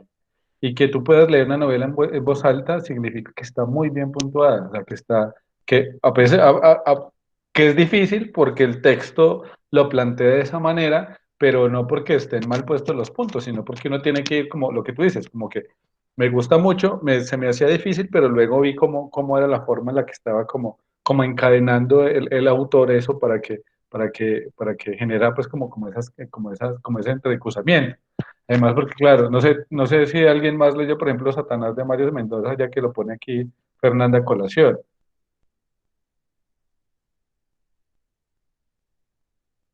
No, Fernanda, vamos a tertuliar tú y yo de Satanás, entonces cuéntame otra idea ahí sobre ello. No, no sé. Sí, pero mira que, por ejemplo, en Satanás es un texto que está muy cargado de signos de puntuación, pero sí tiene párrafos, o sea, tiene, lo que pasa es que Mario Mendoza es un tipo como que tiene muchas ideas, entonces tú ves muchos párrafos, o sea, muchos, lo que tú dices, muchos puntos aparte. ¿Pero por qué? Porque es que el punto, ¿puedes decir algo, Fernanda? No, no, sigue. Dale, porque es que el punto y aparte lo que te está mostrando es como una idea y la explicación de esa idea. Entonces, entre más puntos y aparte, pues se supone que cada párrafo es una idea o sea, es como una tesis con subtesis y con, con, con explicaciones de esas subtesis. Entonces, cada párrafo debe tener ello. Como él es alguien como que muestra muchas ideas, entonces tú ves muchos párrafos. Pero, por ejemplo, está lo contrario, que es el hombre duplicado o la tejedora de coronas el hombre duplicado de Salamago o la vendedora la tejedora de coronas, perdón, de, de Germán Espinosa, que ahí no hay puntos, o sea, ahí no hay párrafos, o sea, es todas las hojas llenas de letras, de hecho es hasta poco pedagógico, porque uno ve ese libro ahí sin una pausita, pero tú lo lees y es porque hay una sola idea en todo el texto. Profe, y en Dime. la verdad, o sea, lo que es un libro que no tenga pues pausas o no tenga signos de puntuación así pues específicos como el punto aparte, ay, a mí me aburre, la verdad, o sea, en lo personal a mí me aburre, como algo tan seguido como que está ahí no, no, no va conmigo, la verdad. No, no, dale, a mí me pasa igual, de hecho, para mí no hay nada más bello que un libro que tiene muchos capítulos. Porque es como leer cuentos, porque uno sabe que los puede ir leyendo, cierra el capítulo y eso hace como que uno no esté tan preocupado por todas las páginas que tengo que leer, además uno no quiere dejar como ideas sueltas, sino que uno quiere como ir desarrollando todo parte a parte. Entonces, entre un libro está más separado en capítulos, creo que para mí es más agradable que cuando tú ves un libro de un solo capítulo y 300 páginas, como que, uy, no, ya quiero voy a hacer la pausa, que también es la pausa mental del escritor. Sí, total. Sí, no, no, no, estamos de acuerdo, estamos en el mismo equipo en ese caso. Pero bueno, voy a ir cerrando la parte de coma para ver si vamos por lo menos llegamos al punto y coma. Igual, saben que aquí en las diapositivas están todos los links para que puedan ir a ellos en caso de que tengan dudas. Eh, bueno, aquí está el tema del uso con las conjunciones copulativas, por fin entendí. La I, cuando uno dice la I, fíjense, cuando uno pone la I es una conjunción copulativa, pero pues es un término muy enrevesado para decir la I. Entonces ahí está, aquí te explica, digamos, cuándo es que se usa la coma en esa copulativa, que ya les había dicho, cuando se ponen, por ejemplo, incisos, o cuando el texto no termina, sino cuando hay otros, pues, como elementos, no creo que haya que quedarse tanto en ello. Cuando, por ejemplo, hay varias conjunciones copulativas, cuando hay varios is, por ejemplo, está aquí, dice, pagó el traje, el bolso y los zapatos, coma, y salió de la tienda. Entonces, como hay dos is en el texto, pues se pone una coma antes de la segunda i, como para hacer énfasis en que ese, digamos, sí es el cierre de la oración. Básicamente es como es. Eh, Está el tema de, digamos, como de cuáles son los isos incorrectos, por ejemplo. Lo que les decía, aquí vamos a hacer hincapié en esta parte en estos últimos 5 minutos para este punto. Por ejemplo, y mire que aquí está todo. Isos incorrectos, por ejemplo, escribir coma entre el sujeto y el verbo de una oración. O sea, no separar nunca sujeto del verbo. O sea, y eso pasa muchísimo. Entonces, yo, coma, digo, ¿no? O sea, ah, yo digo, o sea, yo hago, yo creo. Porque cuando yo separo, de pronto lo que dice Lisette, cuando uno hace esa separación, parece que pierde sentido el texto, porque es que el sujeto y el verbo, o sea, el sujeto y la acción del sujeto, siempre tienen que estar como en la misma respiración, en la misma idea, porque en caso contrario, pierde como que sentido lo que estoy leyendo. Entonces, ese elemento, por ejemplo, ténganlo en cuenta. Cuando ustedes van a hacer las pausas para respirar, que no se separe la coma, que la coma no esté separando el sujeto del verbo, nunca. Que no se ponga, por ejemplo, delante de la conjunción cuando está, o sea, de la I, cuando esta está haciendo el cierre del tag, del cierre de la oración. No se pone, por ejemplo, la coma detrás de pero. De, de pero, lo que pasa es que hay una norma que dice antes, por ejemplo, de pero, sin embargo, además, todos, digamos, esos adverbios digamos, como cambios en el sentido del texto, deben tener una coma o un punto y coma. Para mí eso no es tan simple, pero aquí está diciendo que si antes de ese pero hay una pregunta, no se pone una coma. Realmente no me parece que sea tan preciso, pero pues, digamos que es una fórmula también que se puede usar. Y fíjense, por ejemplo, cuando ustedes ponen en una carta, no sé, bueno, en un correo electrónico, ponen cordial saludo, coma, y abajo inician el párrafo. Ustedes lo han hecho. Ustedes hacen una carta. Han hecho las cartas y ponen cordial saludo, coma. Inician inmediatamente abajo con un párrafo con otra idea. Ustedes han puesto la coma ahí.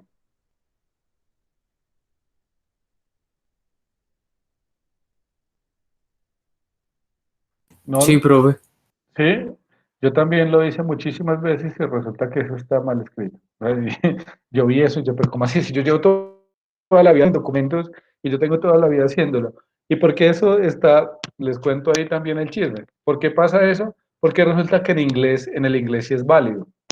O sea, entonces cuando uno veía las cartas en el inglés que ponen como eh, eh, Dear Edison, o sea, querido Edison, coma, ay, o sea, yo te escribo esta carta, pues, en el inglés es válido poner esa coma cuando estoy haciendo una presentación abajo el texto, pero en el español no.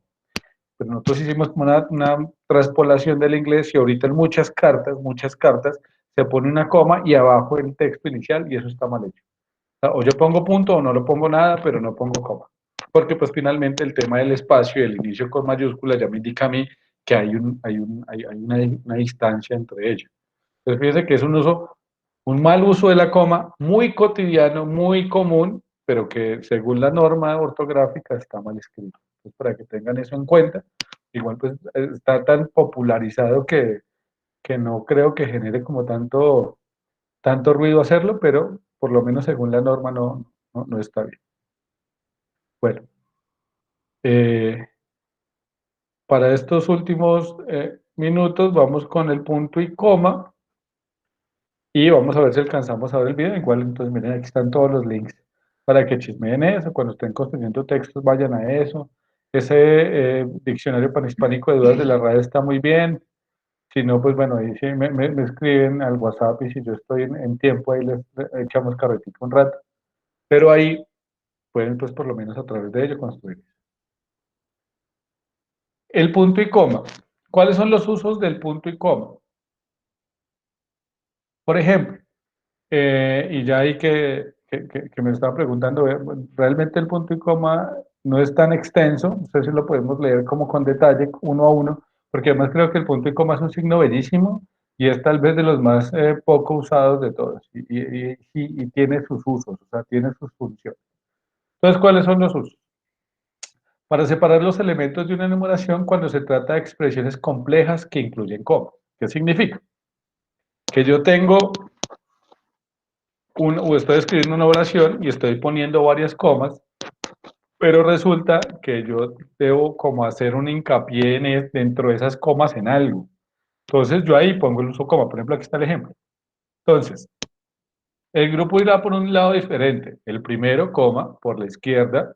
El segundo, ¿sí ves? Entonces, por la izquierda, punto y coma. El segundo, entonces fíjense que el punto y coma lo que está haciendo es decir que este elemento de por la izquierda, o sea, está separado ahí en el espacio, pero está haciendo énfasis, es que tiene como una categoría diferente a los demás. Entonces yo digo, el primero, coma, por la izquierda.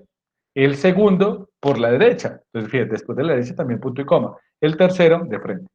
Pues miren que los dos puntos y comas lo que están haciendo es dar como que las expresiones son complejas porque no estoy únicamente enunciando cosas, sino que estoy dando una indicación. Estoy diciendo que el primero por la izquierda y para hacer énfasis pongo el punto y coma.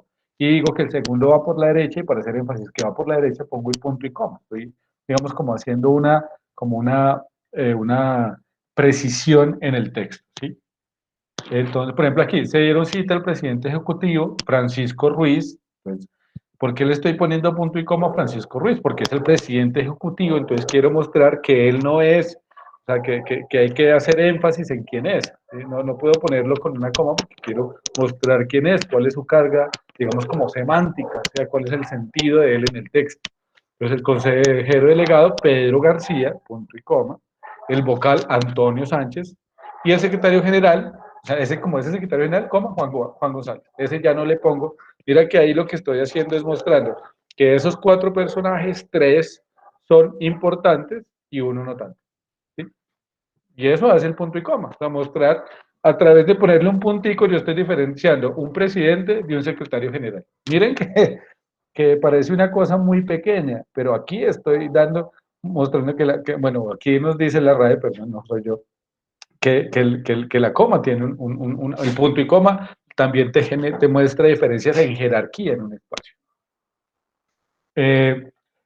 Otro uso del punto y coma, cuando el último elemento de la relación va precedido por una conjunción, delante de esta puede usarse también la coma. Entonces, estábamos hablando del tema, por ejemplo, de lo que se usaba por ejemplo, con la I. Entonces aquí, era necesario que el hospital permaneciera abierto toda la noche.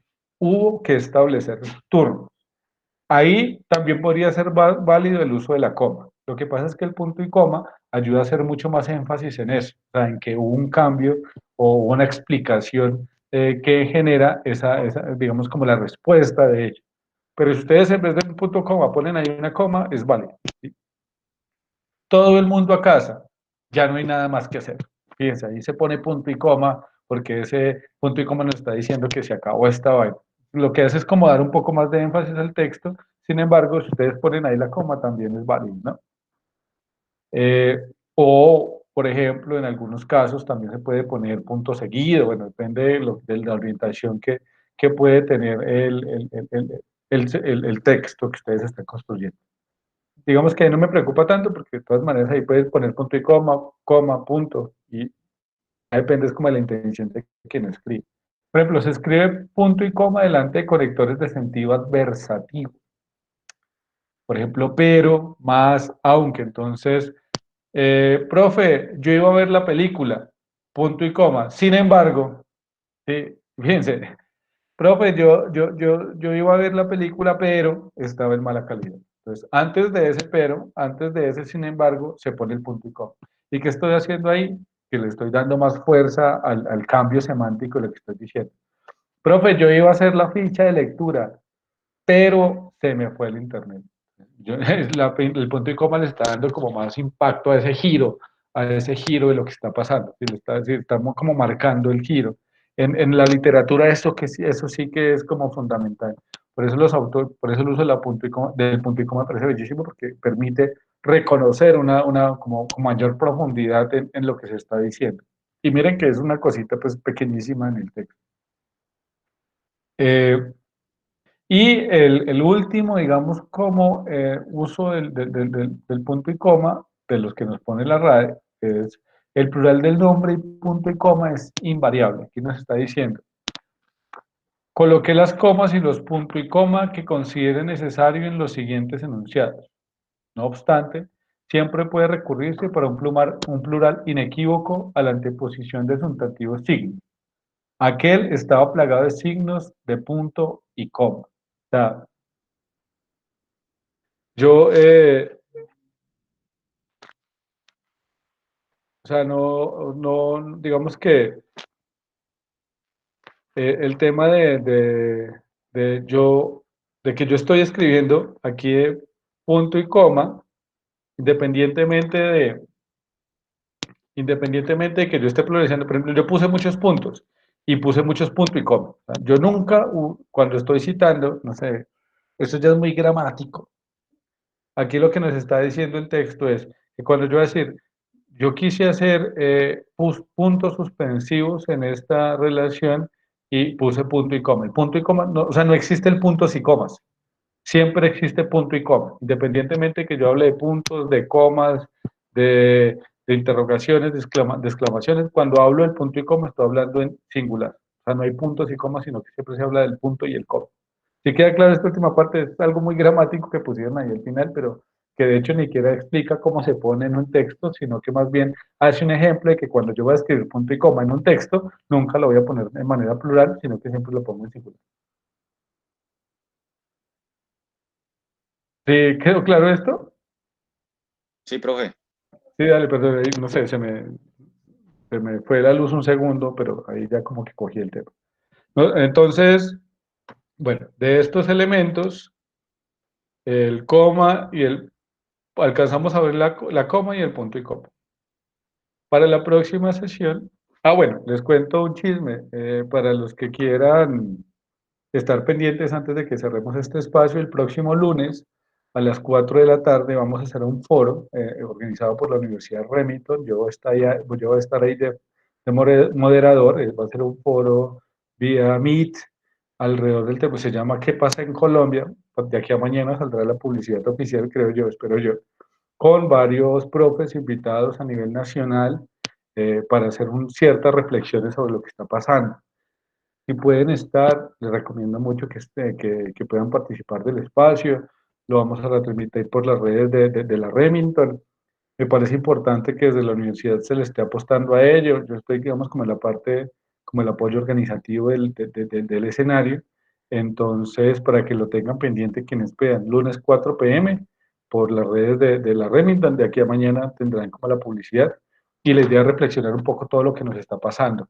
No generar lecturas apresuradas, sino poder reconocer como dentro de esta complejidad que vivimos, que a veces nos tiene un poco como atribulados, como cansados, como explotados, pero que pues, realmente es lo que nos está pasando y esto hay que entenderlo desde todas sus complejidades.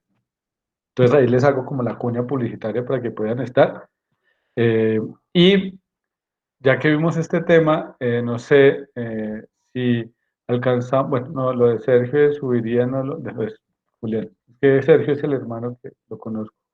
Sí, no alcanzamos a ver el video de Julián, le recomiendo que hablemos del desarrollo, este documento que está aquí alrededor del tema del desarrollo del pensamiento, lo habla desde el Merani, que es esa institución que ha podido pues como confrontar el MEN, para que puedan darse una idea de ello. Y no sé, aprovechemos de pronto estos 8 minutos para hacer retroalimentación de los temas. Nos quedan, como les digo, la próxima sesión, les recuerdo, el próximo miércoles voy a hacerles el quiz, formulario de Google. Traten de repasar esto, traten de repasar las diapositivas, los textos que hemos visto en clase. No voy a hacerlo de las películas porque muchos no han podido verlas y no me gusta como trabajar algo cuando yo sé que la mayoría no ha podido estar. Pero si las pueden ver, sí se lo recomiendo porque creo que eso permite dar como una dinámica diferente a las clases, más participación, más debate, puedo escucharlos y proponer alrededor de ello, entonces, bueno, para que lo tengamos pendiente para el próximo escenario. Igual, por ejemplo, Carlos no había visto el discurso del rey y hoy lo propuso para la clase, entonces los que puedan ver Mad City y hablar de la próxima clase, tampoco hay problema, que creo que todo esto la idea es como relacionar. La próxima sesión... El examen va a ser de lo que hemos visto hasta ahora. Sí, Edison, va a ser de lo que hemos visto. Le recomiendo mucho que vayan a la primera clase, porque como también hay ficha de lectura sobre eso, está todo el tema de lectura crítica, todo el tema de Freire, pero vamos a trabajar pues temas.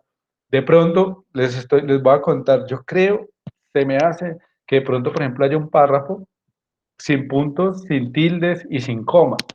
Y ustedes tengan que ponerle los puntos, las tildes y las comas. Por ejemplo, es algún ejemplo muy hipotético que puede pasar, que puede estar ahí. Puede que haya unas preguntas de orden múltiple sobre los temas que hemos visto, pero puede que haya ejercicios de ese tipo. Entonces pon las tildes donde crees que eran, pon las comas donde crees que van, pon los puntos y comas donde crees que van. Como no alcancé a explicarles lo del punto que es extenso, pues bueno, yo sé que ustedes en la casa deben también profundizar un poco en ello. Entonces miren el tema del punto y de pronto en el examen ocurra un poco de eso. Pues de pronto tal vez les coja un fragmento de una novela de Mario Mendoza y la ponga ahí sin puntos y sin signos y sin normas de acentuación para que las... Entonces el examen va a ser así, no se preocupen demasiado, no voy a preguntarles conceptos precisos, como que según la clase, la sesión es 5, ¿cuál es la naturaleza del mapa conceptual? No, yo no voy a preguntar eso así. Pero sí, de pronto, según lo visto en la clase 5 sobre mapas conceptuales, ¿cuáles de estas pueden ser partes de la naturaleza? Ahí con las opciones posibles, y no les voy a poner pues como la diferencia entre una y otra, un en o un cómo, sino que pues las diferencias estén marcadas. O sea, el examen va a requerir pues como de haber visto este proceso, pero no voy a pedir memoria específica o precisa, no me interesa ello, sino más bien es como hemos ido como generando aprehensión, o sea, aprehensión con H intermedia, eh, en lo que hemos trabajado pues como en esta sesión.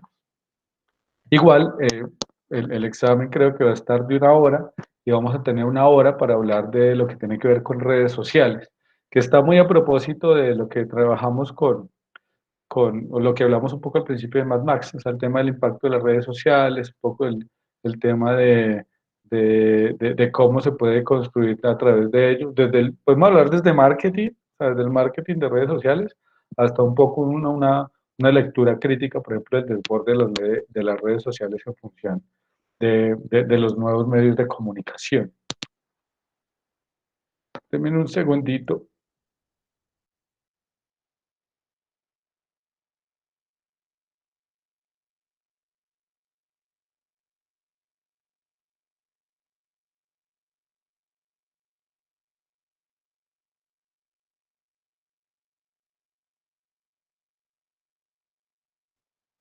Bueno, ¿alguna pregunta sobre el tema del parcial? ¿Sobre el tema sí, del parcial próximo? ¿Alguna duda sobre ello? No, profe, ya está como claro. No, profe, todo está claro. Listo. Entonces, como estamos con el tema del cine, se van a empezar a acumular ustedes de películas, pero bueno, creo que también es más fácil. Voy a pasar una película que es como una versión mexicana de la película de Mad City, que es mucho más metida con la política, pero que sí, no sé si sea tan buena como Mad City, porque es que Mad City es una joya para mí del cine, pero que les va a permitir. Esta película se llama La Dictadura Perfecta.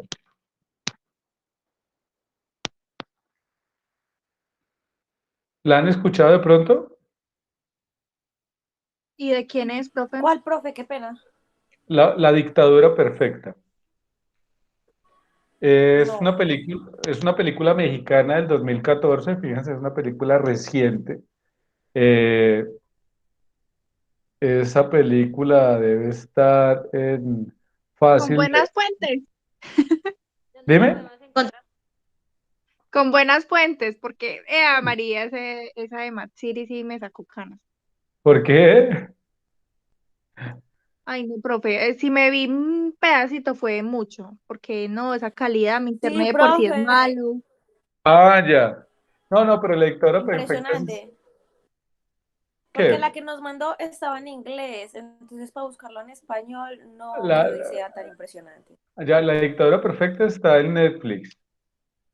Ah, güey, Ah, porque ya, Fernanda, mira, ya fui tan autocrítico con la crítica que tú me haces, valga la redundancia, que ya esta está en Netflix. La Dictadura Perfecta, la voy a poner acá. Realmente es una buena película, no está al nivel de Mad City, pero es una muy buena, o sea, permite reconocer eso y está con el tema de la relación entre medios, poder. No quiero hacerles spoiler, mejor dicho, que me ponen aquí ya gasto eso. Pues ahí se las acabo así de. que me la veo ahorita. Ah, dale, claro que sí, aprovechen ahí y toman apuntes. Si se quieren hacer un mapa conceptual de la película, pues mejor. Si no, tenemos, por ejemplo, Para practicar parcial. exacto, puede que en el parcial les diga hago un mapa conceptual alrededor de la lectura crítica en Freire. Puede ser, con estos elementos, puede ser. Ah, güey. No, mentira, no, mentira, no va a hacerlo así. Mejor dejemos así. Bueno, dale, no se preocupe. ¿No? Bueno, ya son las 8:30, voy a hacer un llamado a lista y haríamos como el cierre ahí les mandé ya al chat la película por Netflix para que la busquen. Entonces, Edison Franco. Sí, profe, presente. Ay, sí, perdón, Edison, no. Listo. Carolina Hurtado. Presente, profe. Listo. Paisuri. Profe, acá. Dale. Santiago Mejía. Santiago Mejía. Parece que no está. Bueno. Jorber. Presente. Brian Osorio. Profe, qué pena. Santiago tiene problemas con el internet. Dale, listo. Entonces le pongo aquí la excusa. Listo. Brian Osorio, perdón. Sí, señor. Hola, Brian, ¿cómo estás? Bien, bien. Listo. Santiago Quintero. Presente, profe. Listo. Gisela Velázquez. Gisela. Listo. Entonces, no nada, muchísimas gracias a todos y todas por la sesión de hoy. Estuvo creo que muy entretenida dentro de lo denso que fue esto. Y nos vemos el próximo miércoles para hablar una horita sobre redes sociales, hablar de la dictadura perfecta, espero tener por lo menos media hora para hablar de ella, y un espacio para hacer el examen pues ya tenemos como de lo concertado con ustedes. Nada, que tengan un muy feliz resto de semana y cualquier cosa nos estamos hablando, ¿vale? Feliz noche, Gracias, bendiciones. profe. Gracias igualmente para todos ustedes. Gracias, profe. Hasta luego. Chao, profe, gracias. Hasta luego, no, gracias a ustedes. Profe, gracias, que descanse. Gracias, Edison, igualmente.